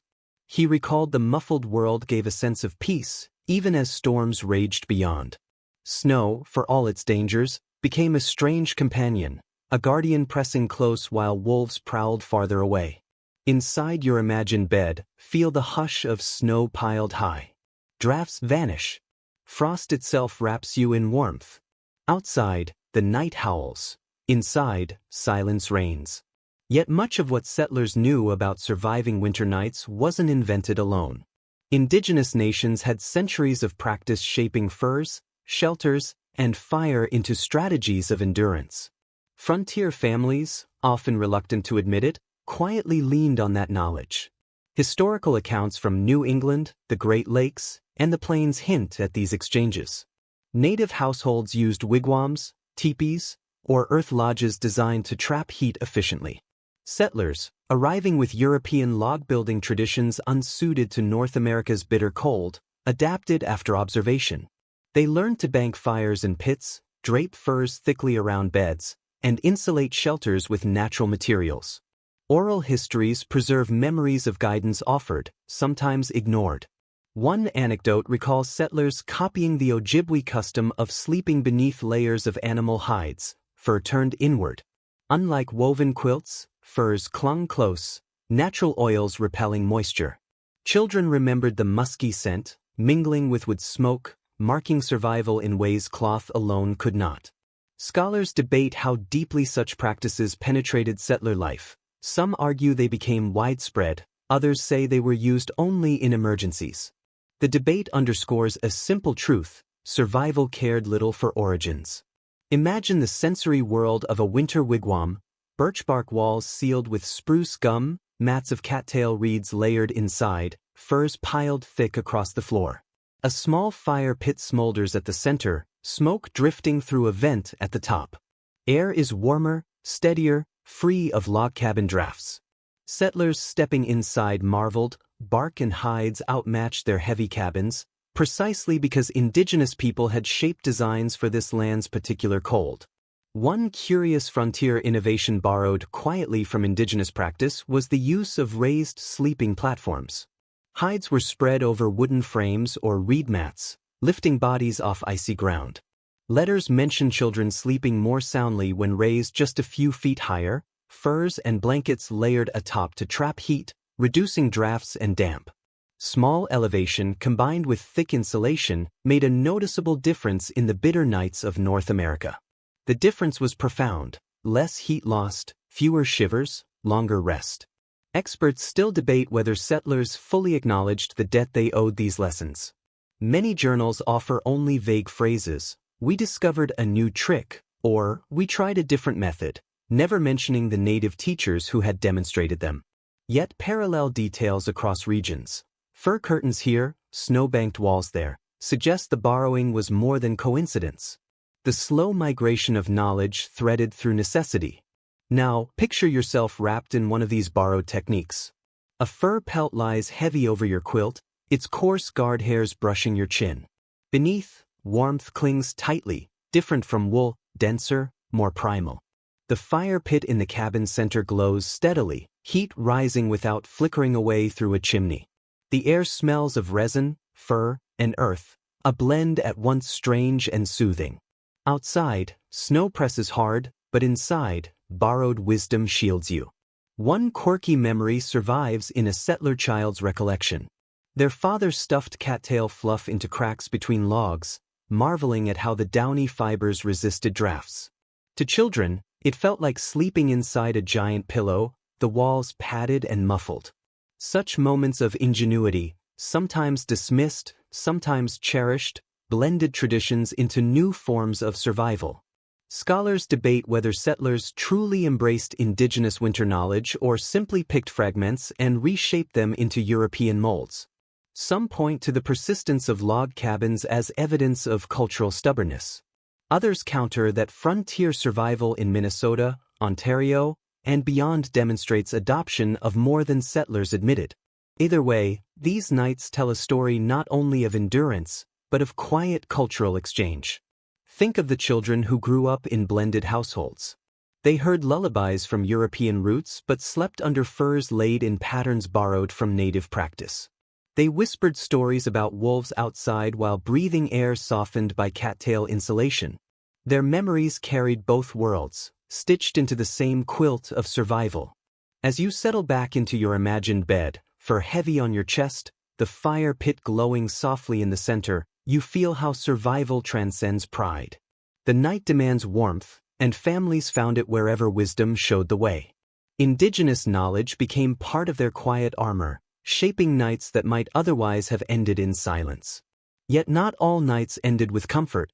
Even with quilts, snowbanks, and careful fire tending, families often woke to a more terrifying reality: numb fingers, stiff toes, creeping dread of frostbite. The cold was not merely nuisance, it was predator, gnawing at the edges of sleep, ready to steal sensation, and sometimes lives before dawn. Medical records and early doctors' journals make it plain: frostbite haunted frontier winters. Settlers wrote of frozen water buckets, hair stiff with ice, and children's hands swollen and white, not the sudden shock of a snowstorm, but a slow, insidious chill. One haunting story survives from upstate New York. A father discovered his son's ears frozen stiff after a night in the loft. The boy had slept closest to a drafty wall. While the rest of his body was shielded, his ears lay exposed. The family rubbed snow against them, a treatment thought helpful, and prayed. They recovered, though the memory of that winter lingered like a scar. Experts still debate how often frostbite claimed victims. Some argue severe cases were rare, thanks to layered defenses. Others believe records understate the toll, letters glossing over injuries out of shame or grief. Perhaps the truth lies between. Frostbite wasn't nightly, but the fear of it haunted every household. Step into the sensory world of such fear. You lie beneath quilts, but cold creeps like an intruder over your feet. At first, it pricks like needles, then deepens into ache, until even shifting your legs does little. You press your feet against a sibling's calves, desperate for warmth. Your nose stings, ears burn, and you bury your face deeper into blankets. Sleep comes fitfully, chased by the dread of waking to frozen hands or toes. Settlers improvised constantly. Some rubbed affected skin with goose grease or bear fat, hoping oils would restore circulation. Others wrapped frozen fingers in onion pieces, convinced pungent vapors drew warmth back. To modern eyes, these remedies seem eccentric, but they were born of desperation. Scholars debate whether frostbite prevention shaped sleeping arrangements more than comfort did. Placing children in the center of the family bed may have been practical as much as cultural, keeping extremities alive while preserving affection. The result was the same: children slept shielded by layers of parents and siblings, tiny hands tucked into the crooks of arms for protection. Imagine the morning after a harsh night. Parents rise, checking each child, rubbing fingers, pressing toes, blowing warm breath against ears. Children cry from the sharp pain of thawing. The sound is oddly reassuring. It means blood is flowing again. On quieter mornings, when children whimper or stay silent, fear deepens, knowing frostbite may already have taken hold. One curious Scandinavian practice involved carrying embers in small metal tins under beds. The tins radiated warmth, though sparks posed risk. For these families, the gamble was worth it. Nothing frightened them more than waking to frozen skin. A Swedish settler bluntly wrote, "Better smoke than no fingers." Historians remain divided on the impact of frostbite on community life. Some see severe cases as rare cautionary tales. Others argue that scars, missing digits, and frostbitten ears quietly shaped frontier communities. Perhaps the silence of records speaks less to rarity than resignation. Frostbite was part of life, physical, psychological, and inescapable. The sensory impact is haunting. You touch your hand, finding it stiff, waxy, almost foreign. Thawing stings like needles piercing flesh. Children scream, adults grit their teeth, neighbors whisper prayers. Frostbite wasn't just a bodily threat, it was a reminder of vulnerability each night. Quaint, almost comical memories sometimes soften terror. One child recalled being warned, "Wiggle your toes all night, or Jack Frost will bite them off." He obeyed, turning the fear into a kind of game, fighting sleep with restless feet. Yet beneath the humor lay real urgency, for many families knew of neighbors who hadn't been so lucky. Frostbite became part of the nightly ritual, both teacher and threat. It taught families to huddle closer, double-check shutters, pile snow against walls, and guard embers like treasure. Winter was not a season to endure passively, it was an adversary to battle hour by hour. Now, as you drift back into the imagined bed, pull the quilt tighter around your face. Tuck your hands beneath your chest and press your toes into the warmth of another body. Outside, the night rages. Inside, you sleep lightly, haunted by the knowledge that cold can steal more than comfort. It can steal pieces of you. You cling to every ember, every quilt, every shared breath, willing yourself to wake whole at dawn. Yet frostbite was only one danger. The cold carried other threats, invisible but deadly. Lungs and chests were vulnerable. Families faced coughs that rattled for weeks, fevers in overheated cabins, and the strange restlessness later called cabin fever. Survival required more than warmth of the body. It demanded resilience of the spirit. Early physicians and midwives noted that respiratory sickness peaked during long winters. Without proper ventilation, cabins filled with smoke from damp wood, animal odors, and condensation dripping from ceilings. Children wheezed, their coughs echoing through the night, while adults felt their lungs burn with every breath. Pneumonia, bronchitis, and influenza claimed lives in numbers that frightened even hardened pioneers. One doctor from Vermont wrote bluntly, "The cold spares the body less than the fire spares the lungs." An unusual recollection from a frontier mother describes her children waking with hair frozen to the cabin wall, where breath condensed and turned to ice. She pulled them free gently, but the cough that followed lasted all season. Tiny details like these reveal how easily cold and dampness gnawed at health, even when frostbite was avoided. Scholars debate how much these illnesses shaped mortality. Some argue winter sickness killed more settlers than starvation or wolves combined. Others insist illness was common, but most families endured, weakened, not destroyed. The disagreement underscores the fragile balance. Coughs sometimes faded with spring, but at other times they hollowed families of parents or children alike. Step into the sensory world of such nights. You are wrapped in quilts, yet the air is thick with smoke. Your throat is scratchy from inhaling it. A sibling coughs beside you, harsh and hollow, while your mother murmurs comfort. The fire hisses as damp logs smolder, sending up a bitter odor. Your chest feels heavy, each breath shallow, and though you try to drift into dreams, the rasp anchors you to wakefulness. One quirky remedy recorded in family letters involved hanging sliced onions around the cabin, believed to absorb illness from the air. Children laughed at the pungent smell, teasing that their homes smelled more like supper than sickness. Another common trick was hot toddies, water, whiskey, honey, and herbs, administered even to children, spreading warmth through their bodies like liquid fire. Whether effective or not, these measures gave families a sense of control against invisible threats. Scholars still debate cabin fever. Was it a real medical condition, or the psychological strain of confinement? Letters speak of restlessness, quarrels, and sudden fits of weeping during endless storms. Was it illness of the mind, born of isolation, or boredom sharpened by hardship? Historians puzzle over the phrase, but the feelings it described are easy to imagine. Trapped by snow, staring at the same four walls, nerves fraying until even the crack of the fire seemed too loud. Imagine the morning after such a night. Parents rise with red eyes and hoarse voices. Children whine with fever, refusing to leave the quilts. The water bucket is a solid block of ice. Fetching more requires trudging outside through snowdrifts. The family forces down broth, hoping heat will chase away chills. Yet beneath fatigue, determination stirs. They have survived another night, and they will survive another still. One odd yet striking practice was to place iron pots of boiling water in the cabin to create steam, believed to ease lungs. Condensation dripped down log walls, sometimes freezing into glittering patterns. Children traced them with fingers, calling them ice paintings, while parents shook their heads at damp bedding. Even in attempts to cure, the cold found ways to sneak back in. Experts argue about the long-term impact of these winters on children's health. Some suggest repeated illness stunted growth. Others note frontier children grew surprisingly hardy, their bodies toughened by constant exposure. Perhaps both are true, some broken by winters, others forged stronger.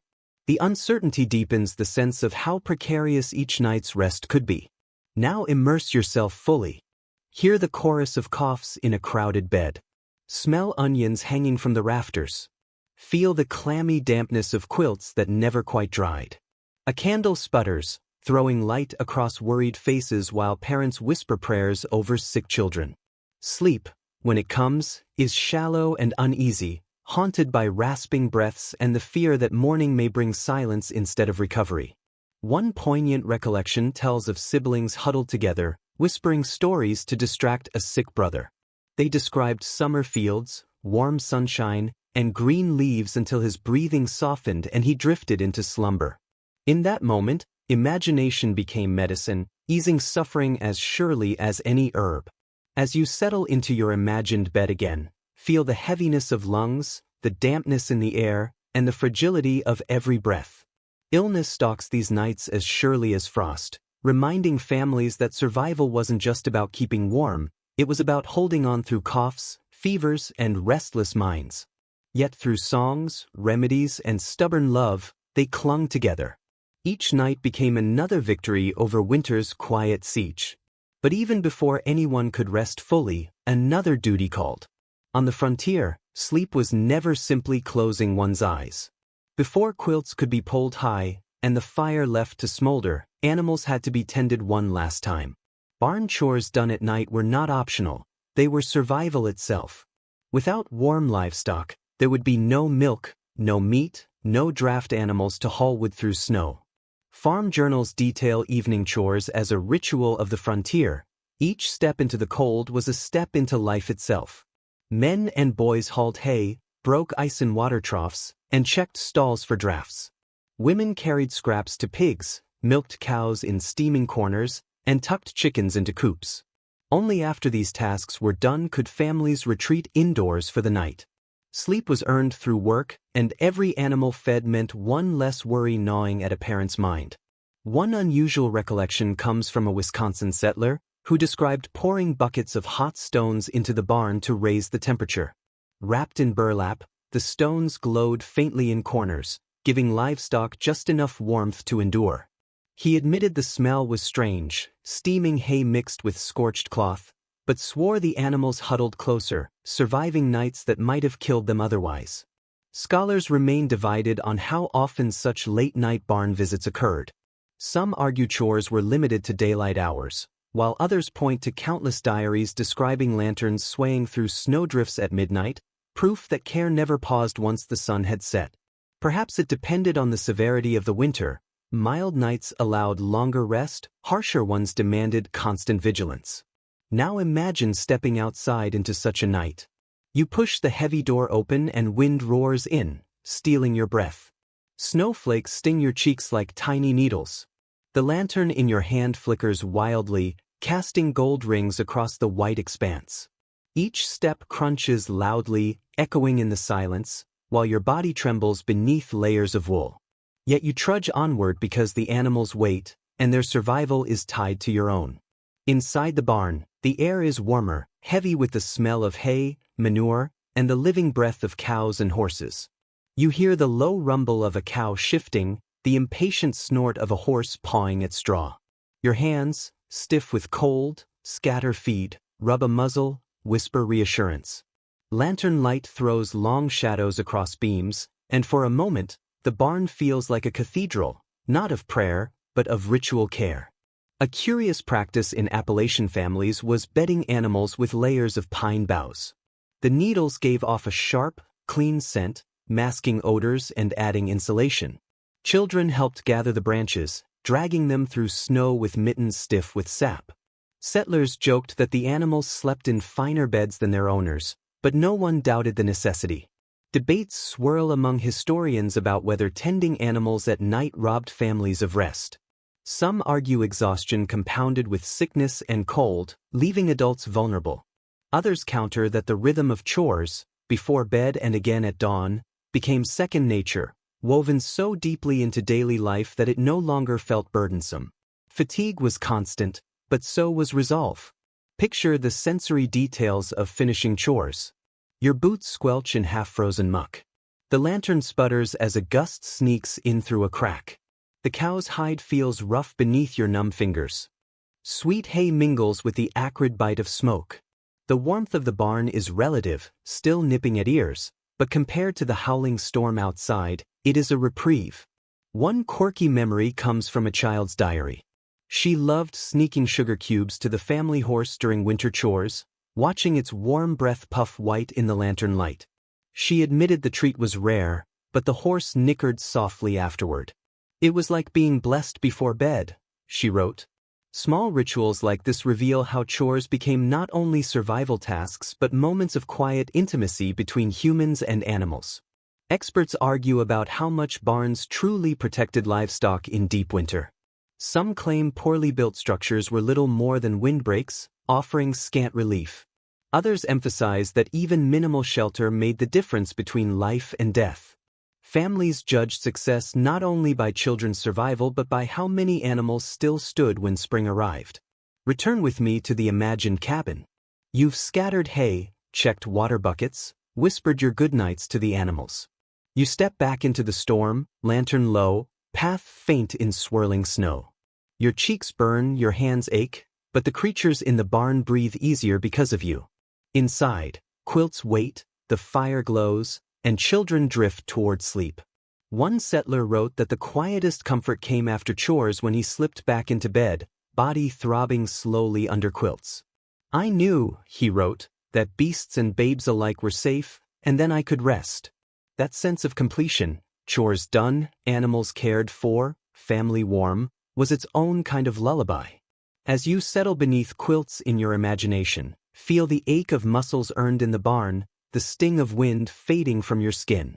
Sleep comes not easily, but deservedly, softened by the knowledge that everything depending on you has survived the night. The lantern is set aside, the barn door latched, and the family drifts back beneath quilts.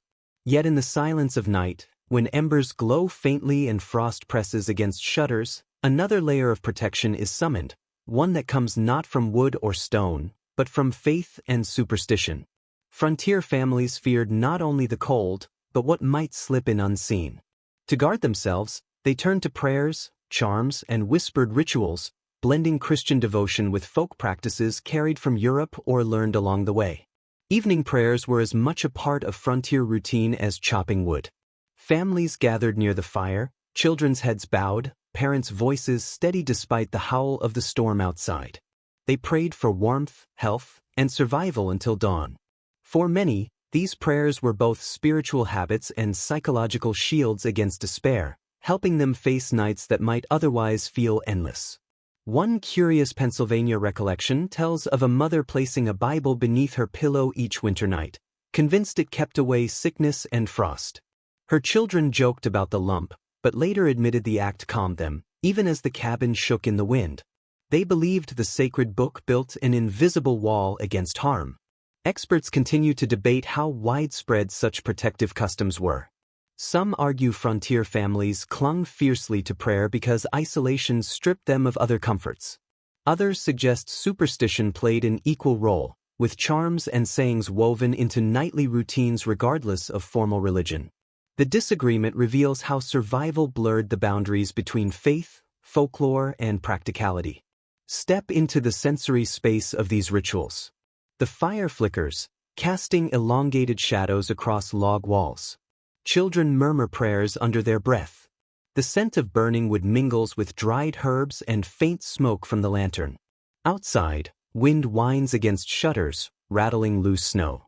Inside, hearts beat in quiet rhythm with whispered petitions. You feel the security that comes not from heat alone, but from the rituals that thread courage and hope into every winter night. The fire crackles low, casting long shadows across the walls. A father's voice rises in measured psalms, steady and slow, while children fidget under quilts, their eyes catching the flickering glow. A mother murmurs blessings over each child's head, her hands rough but gentle. Outside, the wind wails like a chorus.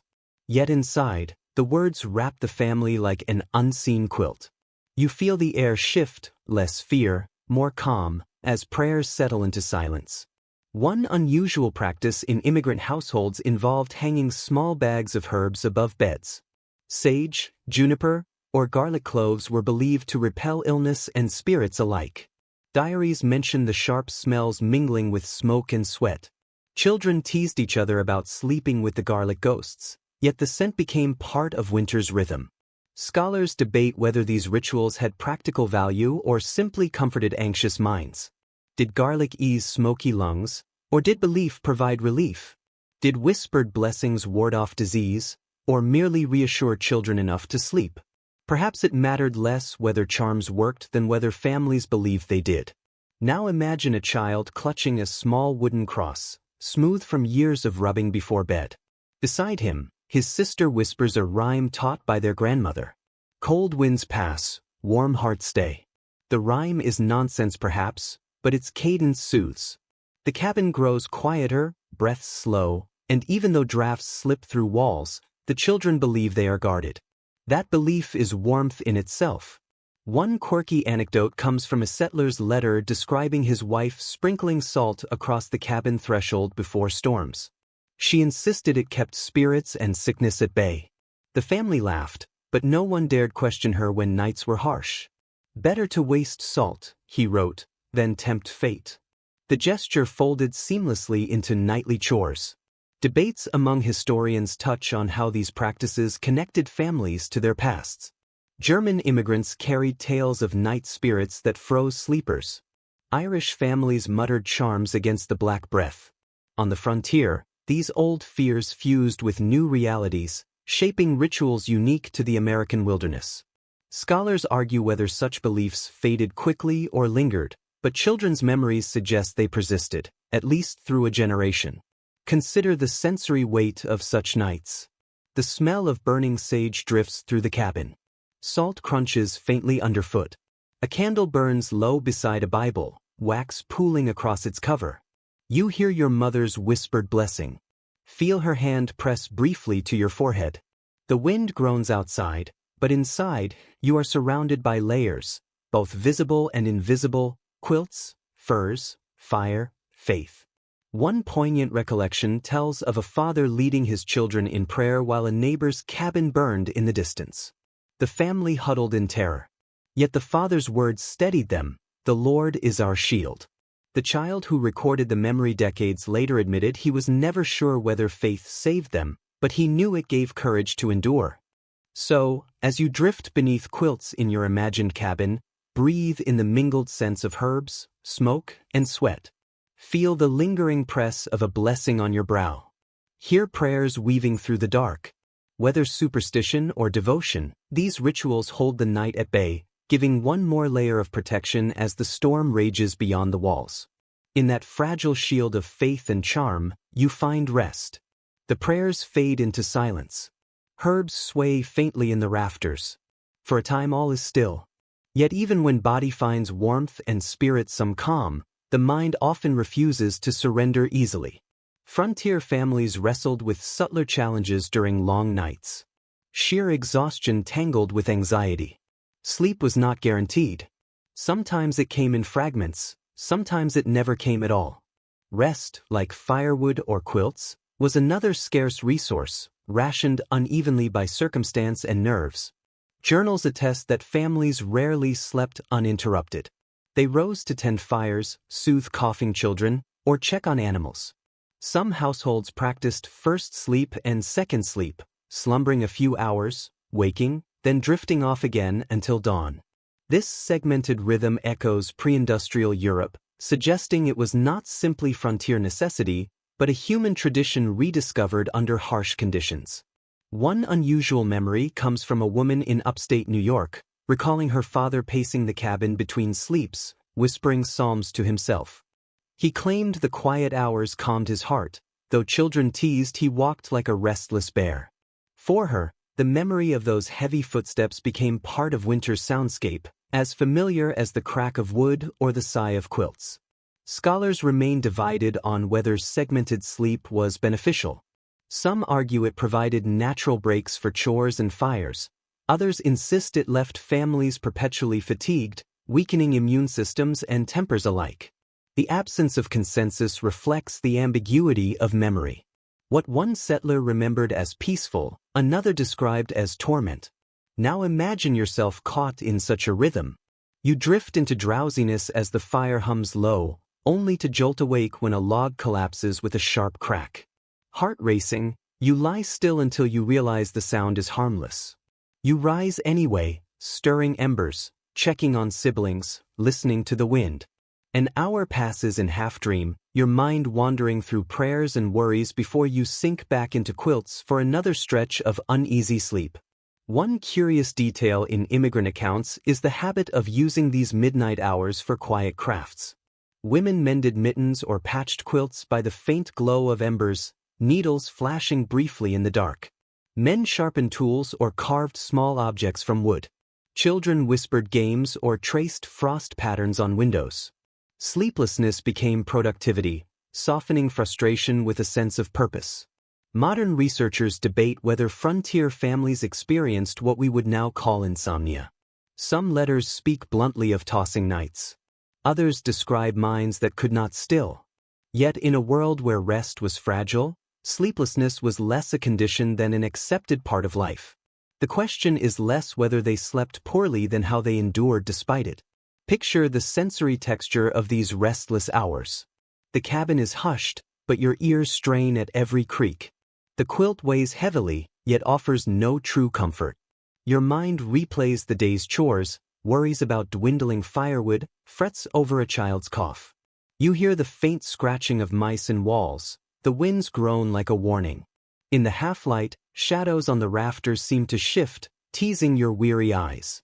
Sleep slips away, replaced by a heavy, gnawing fatigue that grows even as the night stretches longer. One quirky anecdote tells of a child who invented stories about sleep thieves, imaginary creatures that crept through cracks to steal rest from the cabin. His siblings believed him so fiercely that when they awoke groggy, they blamed the thieves rather than the cold. Odd as it sounds, the tale eased frustration, turning sleeplessness into a battle of imagination rather than despair. Scholars debate whether such fragmented nights shaped family bonds. Some argue that shared wakefulness, parents and children whispering together in the dark, created intimacy that modern households rarely experience. Others suggest exhaustion bred quarrels and frayed tempers. Likely, both outcomes coexisted, as variable as the weather itself. Some nights were sweet with murmured conversation, others bitter with snapped words. Imagine the dawn after a restless night. Eyes are red, movement sluggish, voices low. Parents stumble through chores, children complain of aches. Yet life presses forward. Wood must be chopped, animals fed, fires tended. Rest is a luxury deferred until spring. The memory of fatigue becomes part of the season itself, a hardship folded into survival. One poignant recollection comes from a woman who remembered no specific winter mornings of rest, only a haze of weariness. Yet she also remembered laughter bubbling up during midnight hours, the way her father's whispered stories made shadows less frightening. Fatigue and comfort braided together, inseparable strands of frontier memory. As you lie beneath the quilt of this imagined cabin, feel the weight of exhaustion pressing against your eyelids, yet notice the stubborn alertness that refuses to fade. Nights grant only fragments of sleep, murmured prayers, whispered games, fleeting moments of warmth and calm. On the frontier, survival meant accepting less than perfect slumber and finding strength in the pieces that remained. Even the smallest noises became magnified at night, when families rested in fragile warmth. Sleep was a battle against cold, coughs, and the creature's prowling darkness. Mice scratched through straw mattresses. Rats nibbled stored food. Children woke to tiny feet darting across quilts, sensations both ticklish and unnerving. Cats, when allowed indoors, became guardians of sleep as much as warmth, chasing shadows while families whispered thanks to their prowling. One curious account from Maine describes a mouse falling onto a sleeping child's face from a loft beam. The boy shrieked, waking the household, and the father grumbled as he reset traps by firelight. "Our night's rest," the mother wrote, "was as gnawed as our bread." Such small intrusions captured the fragile balance between human rest and the lives that shared their cabin. Experts remain divided on wildlife threats. Wolves, though often heard, rarely approach cabins, yet tales of rattled doors and attacked livestock persist. Coyotes, owls, even bears became part of the winter soundscape. Real dangers were rare, but fear magnified every sound in the silence of night. Picture yourself lying awake beneath quilts, ears straining. The wind groans low, almost like a voice. A branch scrapes the roof, fingernail-like against the logs. Somewhere outside, a wolf howls, mournful and long. A child buries their head against a sibling's shoulder, convinced the creature is just beyond the shutter. Even though the walls hold, the heart beats faster. Every sound sharpens the darkness. Scandinavian immigrant letters note that certain bird calls at night foretold misfortune. Owls hooting near cabins were thought to signal sickness or death. Families sometimes clapped or tossed embers at shutters to scare them away. Imagine the surreal scene: a tired father stepping into the night to wave a burning stick at an unseen bird, hoping to hush its omen so his children could sleep. Scholars debate whether these fears were superstition or survival instinct. Did families exaggerate threats to teach caution, or were wolves and bears truly bold in winters of scarce food? Evidence is mixed, but the effect is undeniable. Nights were tense, each creak of wood and howl of wind a reminder of how thin the barrier between human and wilderness truly was. Inside, sounds multiplied. Rafters popped as frost tightened, and families sometimes mistook the noise for intruders. One settler remembered his father leaping from bed with a musket, only to laugh sheepishly when a log shifted. Yet fear lingered, and children carried such memories for decades, retelling them with dread and humor alike. The sensory palette of these nights is vivid: the crackle of fire, rustle of straw, faint stirrings of mice in the pantry. Overall, the breath of your family rises and falls like a tide. Then comes the sudden howl, the crash of snow sliding from the roof, the patter of tiny claws across rafters. Each sound jolts you from drowsiness. Sleep returns slowly, if at all. One quirky anecdote tells of a family who named the noises in their cabin to make them less frightening. Popping rafters became old bones. Scratching mice were little shoes. The howl outside was the singing dog. Children laughed at these names and, when woken by sounds, whispered them instead of crying. By transforming fear into play, the family softened the edge of nightly disturbances. Historians debate whether such noise-filled nights shaped frontier resilience. Some suggest constant interruptions trained families to live with vigilance, attuned to every sound. Others argue it simply eroded rest, leaving bodies weaker and tempers shorter. Either way, sound became a constant thread woven into the tapestry of winter survival. Imagine dawn after such a night. Parents wake groggy, rubbing eyes. Children recount the noises they heard, real or imagined. Bread is cut with laughter about little shoes or the singing dog. The cabin brightens slowly. Shadows retreat, and the sounds that ruled the night fade into ordinary morning chores. Yet the memory lingers, shaping stories told long after. So tonight, as you drift back into this imagined bed, listen carefully. Hear the pop of rafters, the whisper of mice, the distant cry of wolves. In this soundscape, every sense is alive, and survival is as much about hearing as it is about warmth. Know that each sound belongs to the wilderness, pressing close, testing the fragile shelter of your home. And in the midst of fear and noise, you discover that sleep, when it finally comes, is not the absence of sound, but the ability to rest in spite of it. Wolves and mice echo in your imagination, yet sometimes the frontier night was broken not by nature's voice, but by the presence of other people. Cabins were small, and privacy nearly impossible. Whole families, and sometimes visiting neighbors caught in storms, slept within arm's reach of one another. In that cramped intimacy, rest was never entirely your own. Every snore, every shift of a straw mattress, every whispered word carried across the room, weaving human presence into the fabric of the night. Letters and memoirs emphasize how common it was for multiple generations to share a single room, grandparents in corners nearest the fire, parents and infants in the center bed, older children tucked into lofts, guests wherever space remained. Some households counted a dozen bodies crammed into one cabin. Warmth was gained, but individuality dissolved. Sleep was a shared experience, a symphony of breathing, coughing, and murmured voices. One unusual, telling account comes from a traveler in Kentucky who bedded down with a frontier family during a snowstorm. He noted he could identify each member of the household by their nighttime sounds: the father's deep snores, the mother's soft prayers, the grandmother's wheezy cough, and the children's occasional giggles before drifting off. For him, it was strange. For the family, routine. Scholars continue to debate whether this lack of privacy bred harmony or tension. Some argue it strengthened family bonds, teaching patience and closeness. Others insist it frayed nerves, exhaustion magnifying irritations. The truth likely varied night to night. Laughter one evening, quarrels the next. Records capture both, revealing households as noisy, living organisms, never silent even in sleep.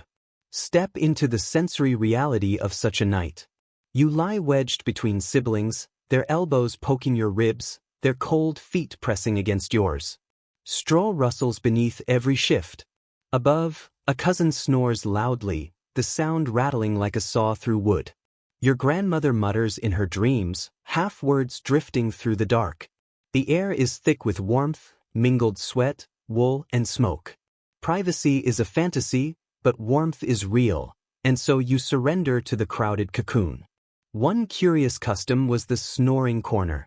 Whoever snored the loudest was banished to a pallet farthest from the main bed, though still in the same room.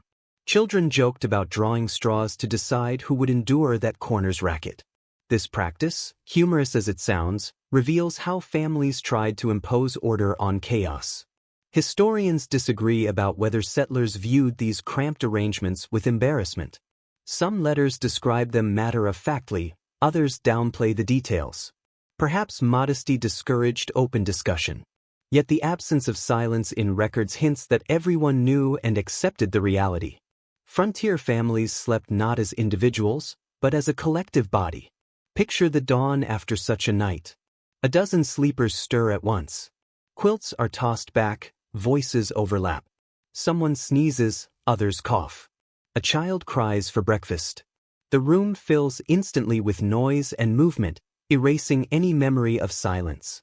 Privacy remains a dream, but the bonds of shared survival linger. One quirky anecdote comes from a pioneer child who confessed to deliberately kicking her brother awake just to hear him groan. "It's too cold to fight." Mischief softened the monotony of winter nights, turning irritation into play. Small acts of sibling rivalry wove humor into hardship. Researchers also puzzle over how gender shaped sleeping spaces. Did men and women separate by necessity, or did survival erase those lines? Some argue families adhered to modesty, using curtains or careful arrangements. Others claim deep winter demanded urgency, warmth mattered more than custom. Evidence remains mixed, but the question underscores how survival reshaped cultural norms. Now imagine drifting off amid this symphony. Snores rumble, coughs punctuate, whispers float across the room.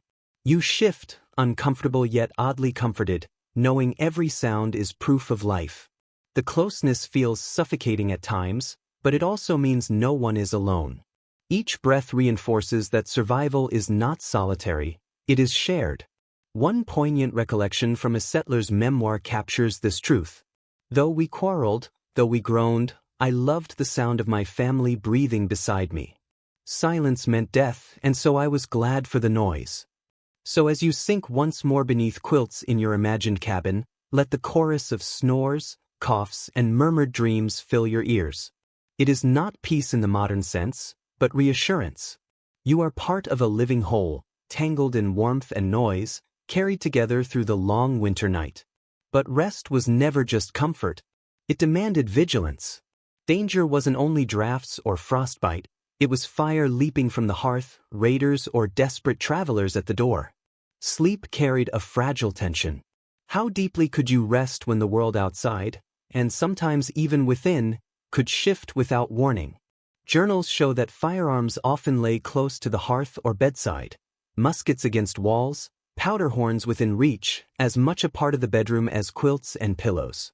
Families accustomed to isolation knew that an unlatched door or inattentive night could end in lost animals, supplies, or lives. Even in the stillness of winter, unease never vanished. One unusual recollection comes from a settler in Illinois.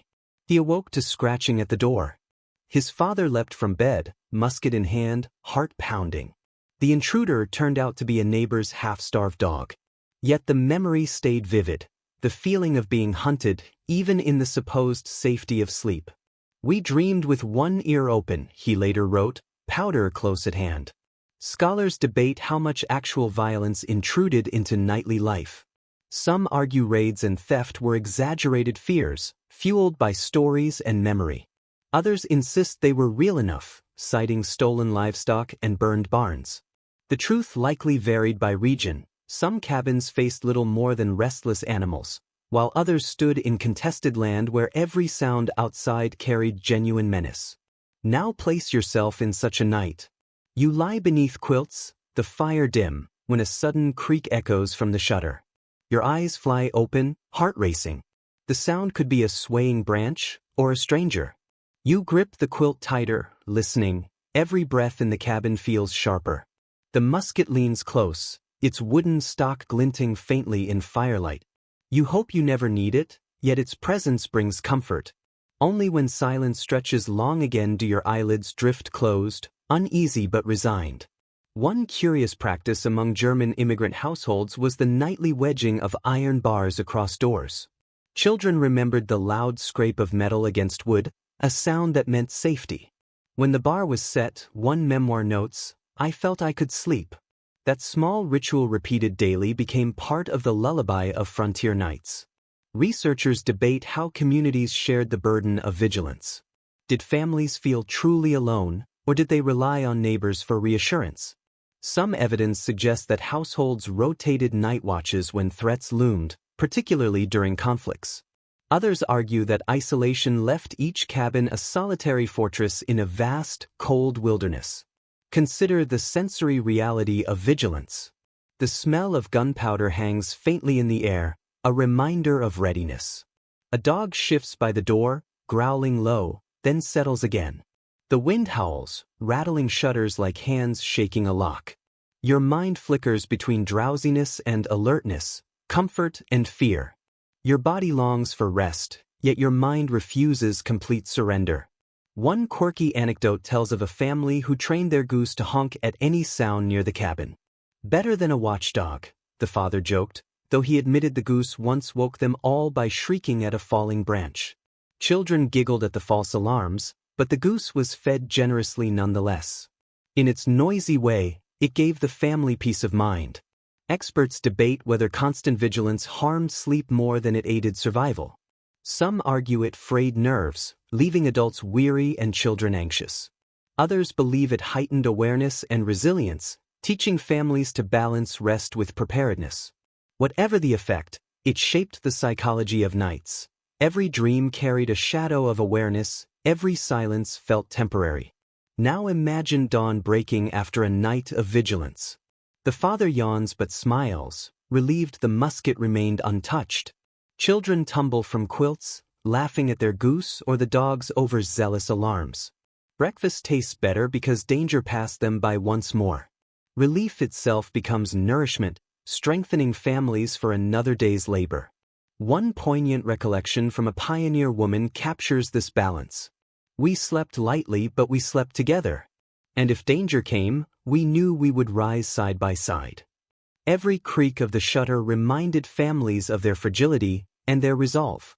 As you lie once more beneath the quilts of this imagined cabin, feel the weight of safety and danger pressed together. The musket gleams faintly nearby, the shutters strain against the wind, and your ears remain half awake. Sleep will come, but never without its edge of tension. On the frontier, to close your eyes fully was to trust in your family, your rituals, and your fragile shelter, all that stood between you and the dark. Yet what defined many winter nights wasn't just fear or cold. It was the strange, persistent rhythm of dreams. When sleep finally claimed exhausted bodies, it often produced visions families remembered vividly. In a world where waking life brimmed with hardship, dreams offered both escape and omen, coloring how people faced the next day. Accounts in letters and diaries frequently remark on the intensity of winter dreams. Perhaps it was the segmented sleep, or the combination of smoky air and heavy meals, or simply the mind's attempt to soothe itself in darkness. Whatever the cause, frontier people spoke of dreams with unusual seriousness.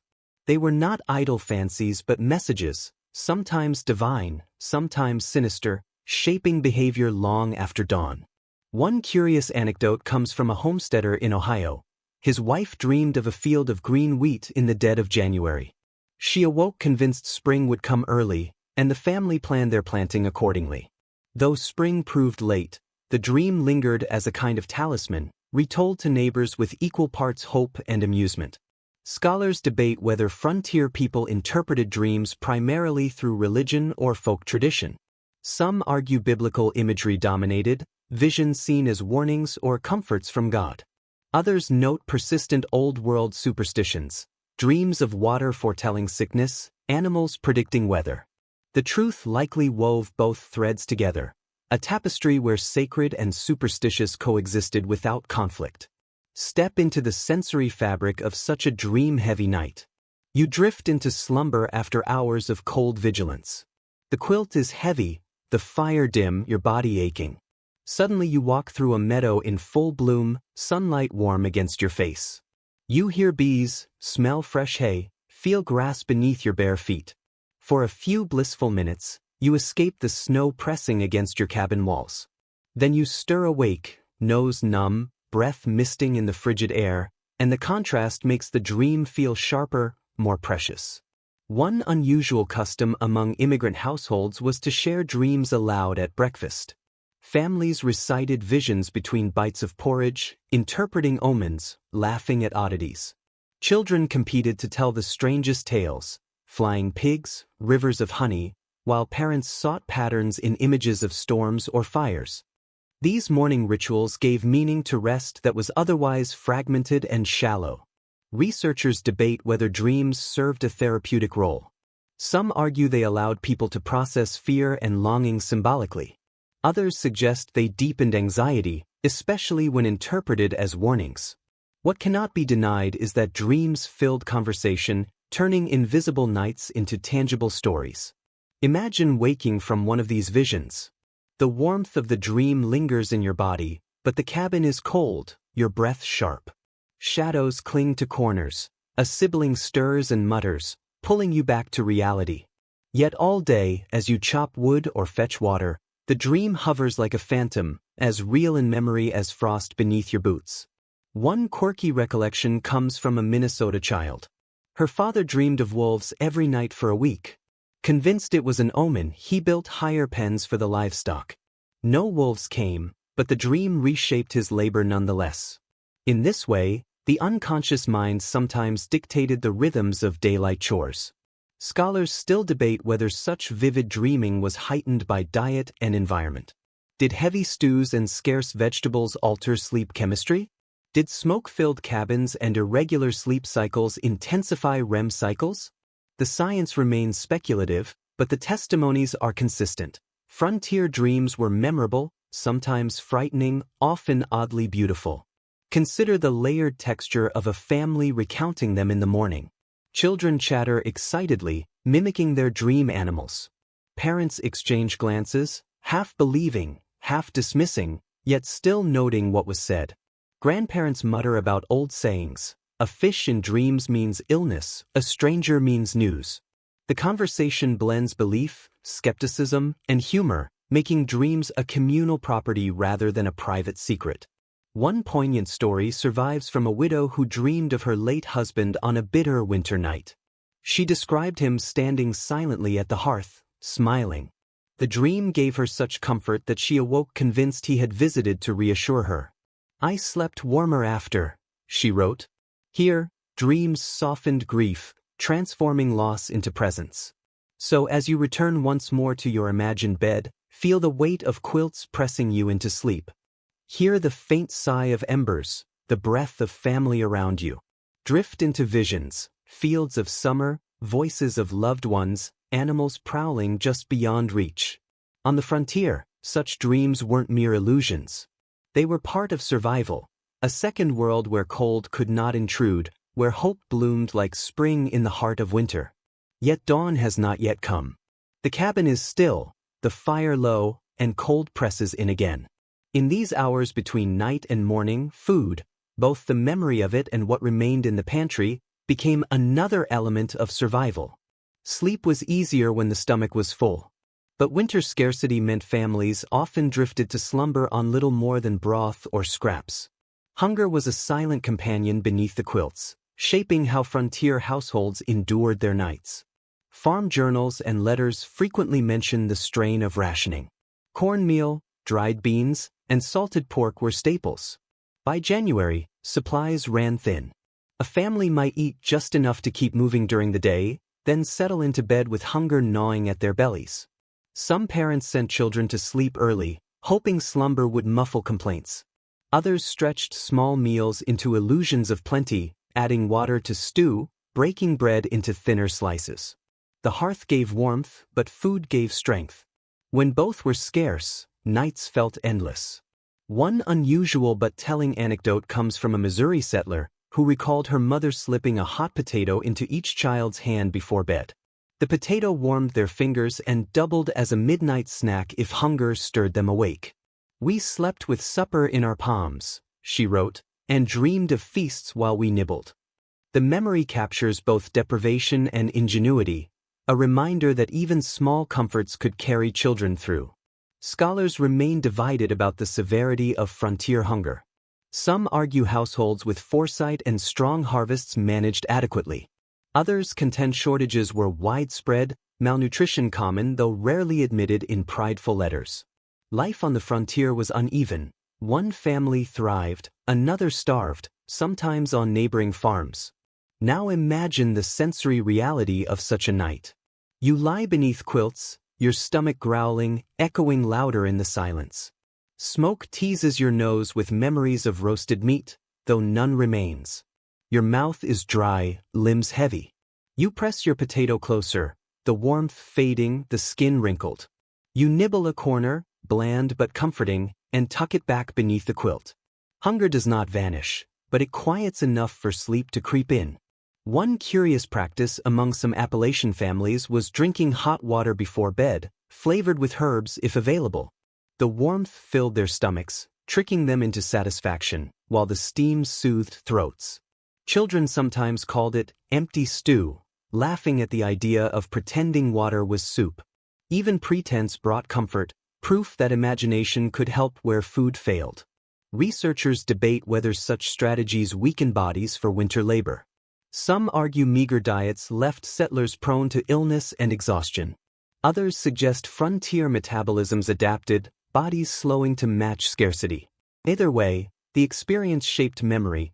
Children grew up recalling winters defined not just by cold, but by the echo of hollow bellies. Picture the dawn that follows a night of hunger.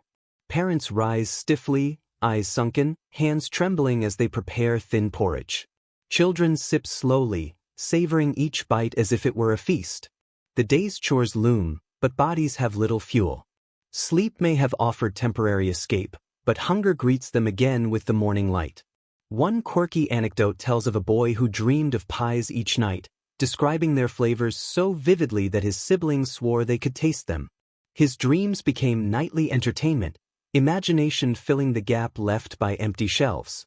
In this way, hunger inspired a kind of shared theater, where fantasy replaced fullness, if only for a while. Historians debate whether scarcity built community resilience. Some argue shared hunger-bonded families, teaching patience and sacrifice. Others insist it bred resentment, siblings quarreling over unequal portions. Letters hint at both. praise for generosity one night, scolding for selfishness the next. Hunger tested not only bodies but relationships, shaping the atmosphere of each long winter night. Consider the sensory layer of memory, the smell of dried beans simmering faintly, the taste of salt clinging to pork fat, shelves emptying as weeks drag on. In the dark, these sensations sharpen. Dreams of feasts contrast cruelly with reality. To fall asleep hungry is to drift into a world of longing, where imagination becomes both torment and solace. One poignant recollection from a widow captures the duality. "My children dreamed of bread," she wrote, "and I prayed their dreams would fill them." Her words reveal the mingling of hope and helplessness, showing how food, or its absence, defined not only the stomach but the spirit of winter nights. So, as you slip once more beneath the quilts of this imagined cabin, press the thought of food close. Perhaps it is a potato in your palm, perhaps only the steam of hot water in your belly. Hunger stirs, but sleep weaves its balm, offering visions of feasts and abundance. On the frontier, dreams of plenty were often the only abundance a family could count on, and even that was enough to carry them through until spring whispered of relief. The memory of hunger lingers in your belly as you drift beneath quilts. But another rhythm shaped the night just as surely as the tolling of the seasons themselves. Winter was not one endless blur of cold. It shifted subtly week by week, in snow, in light, in the ways families prepared for sleep. Frontier households lived attuned to these rhythms, for each stage of winter demanded new adjustments. How to rest, how to preserve warmth, how to survive. Farm records and letters make it clear that December nights, though harsh, often carried the energy of preparation. Families faced the first real storms with pantries still full, wood piles stacked high, and spirits bolstered by recent harvests. Beds brimmed with fresh straw, quilts thick from autumn repairs. Sleep, though cold, was softened by confidence. By January, however, provisions dwindled, and the novelty of snow gave way to weary routine. Quilts sagged, straw flattened, firewood piles shrank ominously. By February, despair sometimes set in, with families dragging themselves through nights longer in spirit than in length. One unusual anecdote from a diary in Maine describes how children marked the passage of winter not by calendars but by their beds. In December, they slept on top straw that smelled sweet and golden. By January, the straw was dusty, itchy, flattened, rustling little when they turned. By February, it was so worn they joked they were sleeping on flour instead of stalks. The texture of their mattress told them the season's progress better than any almanac. Scholars debate precisely how families measured these shifts. Some argue that moon phases, star positions, and animal behavior offered constant clues. Others suggest time blurred into a haze of cold, with only storms, births, or deaths standing out. The disagreement reveals how survival reshaped time itself. Calendars mattered less than the feel of straw, the weight of quilts, the echo of empty barrels. Imagine passing through these stages. In early winter, you lie on firm straw, quilts smelling of fresh dye, pantry echoing with jars and barrels. Hunger nags less, sleep comes easily. By midwinter, the straw pricks, quilts are smoke-stained, and you pull them tighter, dreaming of fresh fabric. By late winter, the straw collapses beneath you, quilts patched with scraps, fire burning low, food meager, sleep heavy, tinged with desperation. One curious practice remembered in Appalachian families was the February feast, a single night when families cooked something special despite scarcity. They believed it broke the back of winter's despair. Children anticipated it eagerly, proof that spring would eventually come. The meal might be little more than cornbread baked with honey or a stew enriched with a precious scrap of meat, but afterward sleep came sweeter, as if the body finally loosened its grip on anxiety. Researchers debate whether these seasonal adjustments hardened people or wore them down. Some suggest the cycle built resilience, training families to adapt constantly. Others insist it drained hope, leaving bodies and minds brittle by March. Evidence is mixed. Letters of despair one year, letters of gratitude the next. The sensory differences between these stages are vivid. In December, cabin air smells of pine from fresh logs, quilts warm quickly, and children whisper cheerfully. In January, smoke thickens the air, quilts are heavy with soot, laughter fades into grumbles. By February, silence grows, everyone too tired, hungry, worn. Even the wind feels heavier, dragging against shutters like a burden rather than a song. One quirky anecdote tells of a boy who celebrated each February by carving a notch in his bedpost, counting down until Thor. His siblings teased him, but he claimed it helped him sleep, reminding him that each night endured was another step toward spring. His notched bedpost became a private calendar, a record not of dates, but of survival. Scholars also discuss how these seasonal rhythms intersected with spiritual calendars. Christmas prayers, Epiphany hymns, or Lenten fasts gave shape to otherwise indistinguishable nights. Families often recalled songs sung at these times more vividly than the cold itself. The rituals layered human meaning onto the natural cycle, turning endless winter into a sequence of milestones.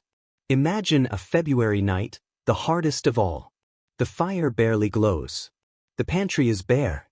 The straw beneath you has thinned to dust. You clutch quilts close, hearing only the wind. Yet you whisper to yourself, or your children, that spring will come. It does not warm your toes, but it warms your spirit just enough to coax you into uneasy sleep. One poignant memory from a settler woman captures this perfectly. In December, we slept with hope. In January, with patience. In February, with endurance. In March, with relief. Her words map the emotional geography of frontier winter, a journey measured less in miles than in nights endured. No two winters were the same. Each family crafted its own traditions, some practical, some emotional, that shaped how they endured nights. These rituals were more than chores repeated in darkness. They were small acts of control, tokens of comfort, ways to transform a season of threat into a season of meaning. On the frontier, survival was never just physical, it was psychological, cultural, even celebratory. Family journals often mention bedtime rituals that bordered on ceremony. Some households read aloud by the fire, even if only scraps of newspaper or a battered Bible. Others ended each evening with a hymn, voices rising softly into the rafters. The ritual mattered less for its content than for its predictability. It drew a line between day's labor and night's rest, marking the cabin as a place of safety despite the storm outside. One unusual recollection comes from an Ohio homestead, where children each placed a small stick on the fire before bed, symbolizing their contribution to keeping the family warm. The act was more symbolic than practical, but it gave children pride, teaching them that warmth was shared labor. "We each gave our spark," one child later wrote. Historians remain divided on whether such rituals were widespread or limited to particularly devout or imaginative families. Some argue that the constant grind of survival left little room for ceremony. Others insist that even small, symbolic acts were essential, giving structure and reassurance to nights otherwise defined by cold, hunger, and uncertainty. Others insist that rituals were the very thing that made survival possible, offering order and morale. Perhaps the truth lies in variation. Some families stumbled into bed exhausted, while others found strength in ritual, however small. Step into the sensory world of these traditions. The fire pops gently as each child places a stick into the flames. A hymn echoes softly, voices cracked but steady. A father's voice reads from a tattered book, the words drifting over quilts like a second blanket. You feel the air warm briefly as the fire flares. Smell the resin of pine, hear the murmur of voices blending with the storm outside. It is no grand ceremony, but in its repetition it becomes sacred. One curious custom among German immigrants was the telling of winter tales before bed. Stories combined folklore with family history. Parents recounted legends of spirits in the Black Forest, then folded in tales of grandparents braving ocean voyages. Children fell asleep believing themselves part of a long chain of survival, their hardships linked to ancient ones. The cold became less isolating when framed as a shared inheritance. Scholars debate whether these traditions soften the memory of winters. Some argue that rituals gave families nostalgic lenses, making them remember nights more fondly than they lived them. Others counter that rituals were fragile shields, easily shattered by hunger or illness. Letters reveal both moods, sometimes warmth in memory, sometimes bitterness. The debates echo the reality. Survival rituals could comfort, but they could not erase hardship. Picture the dawn after a night rich in ritual. Children wake with songs still humming in their ears. Parents rise with prayers echoing in their thoughts. Even if hunger gnaws or frost presses at the door, the memory of ceremony lingers, giving shape to the day ahead. Rituals transformed nights from mere endurance into moments of meaning. One quirky anecdote tells of a family who carved notches into bedposts each night as a countdown to spring. Children argued over whose turn it was, laughing as they marked the wood. By March, the posts bore dozens of cuts, a visible record of endurance. To outsiders, it might have seemed childish vandalism. To them, it was a calendar carved in desperation and hope. Rituals weren't always solemn. Some families staged games of endurance before bed.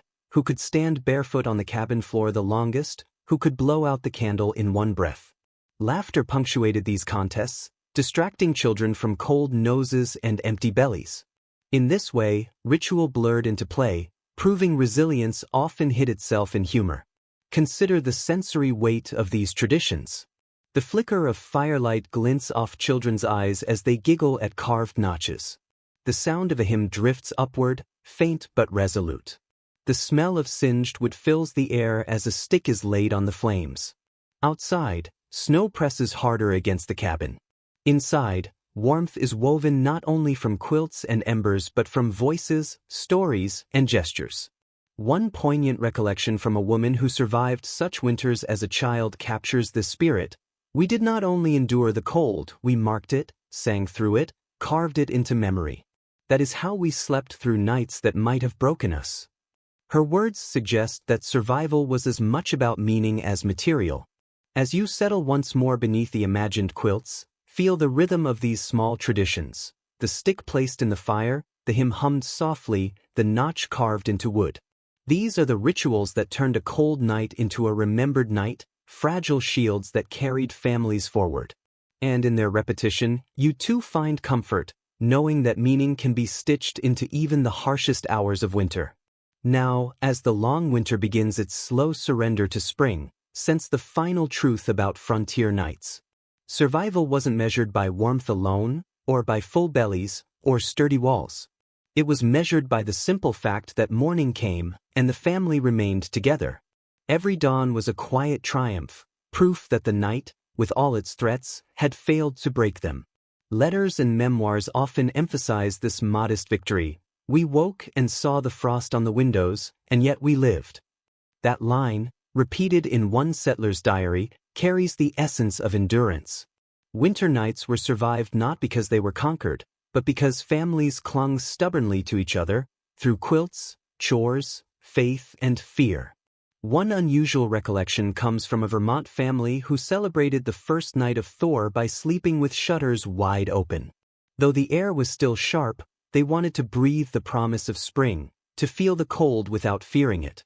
The children laughed at the absurdity, shivering under quilts while moonlight spilled in, but they remembered it forever as the night when winter finally lost its teeth. Experts still discuss how these frontier strategies shaped the American character. Some argue that resourcefulness, sleeping on snow, inventing potato hand warmers, layering rituals, bred resilience that echoed into later generations. Others caution against romanticizing, noting that many families suffered terribly and that survival often depended on luck as much as ingenuity.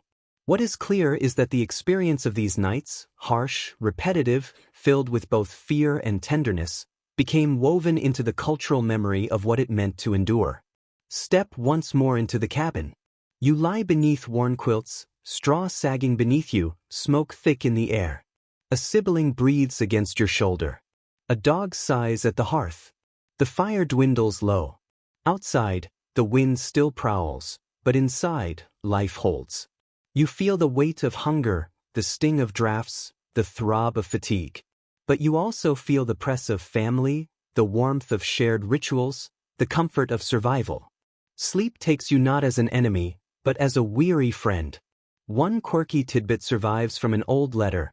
A child confessed he sometimes wished winter nights would last longer, because only then could he stay tucked between his siblings, cocooned in closeness. It is a reminder that even in hardship, moments of sweetness lingered, reframing survival as not just endurance but intimacy. Scholars continue to debate whether these experiences hardened or softened frontier families. Did the constant struggle make them more stoic, or did it teach tenderness through shared dependence? The evidence bends both ways. Perhaps the truest answer is that it did both, forging strength while carving empathy, a reminder that no one survived alone. When dawn finally breaks after the coldest night, the relief is palpable. Frost sparkles like glass on the window. The fire smolders but has not gone out. Parents stretch stiff limbs. Children blink awake. Animals stir in the barn. The family has crossed another night, and in that crossing, they have kept the thread of life unbroken. Now let the story soften. Let the fire dim into a low glow. Let the wind ease into a whisper. Picture the cabin growing quiet, not from death or despair, but from rest. The night recedes, leaving only the memory of closeness, of survival, of warmth carved from scarcity. As our long journey through the frontier nights draws to a close, slow your breathing. Let the details of cabins and quilts, straw beds and snowdrifts, fade gently from your mind. The struggle was real, cold that bit to the bone, hunger that gnawed at the belly, noises that haunted every restless moment. Yet despite all that, there was survival. And in that survival, a quiet triumph. Imagine the hush that follows a storm, when snow settles into soft silence. The cabin is still. The family sleeps. Only the low crackle of fire remains. The air feels heavy but no longer menacing. In that silence, you too can find rest. Think of the warmth of shared quilts, the weight of straw beneath, the rhythm of breathing around you. These images belong not only to history but also to you now, as a comfort. Let your eyelids grow heavier. Let the wind outside soften into a distant hum. Let each breath carry you deeper, until the details blur, leaving only calm. The long winter has passed, and you have endured. Morning will come as it always did for them, carrying light and warmth. For now, surrender to rest. Close your eyes. Let the story dissolve into quiet, and allow yourself to drift gently into sleep. Sweet dreams.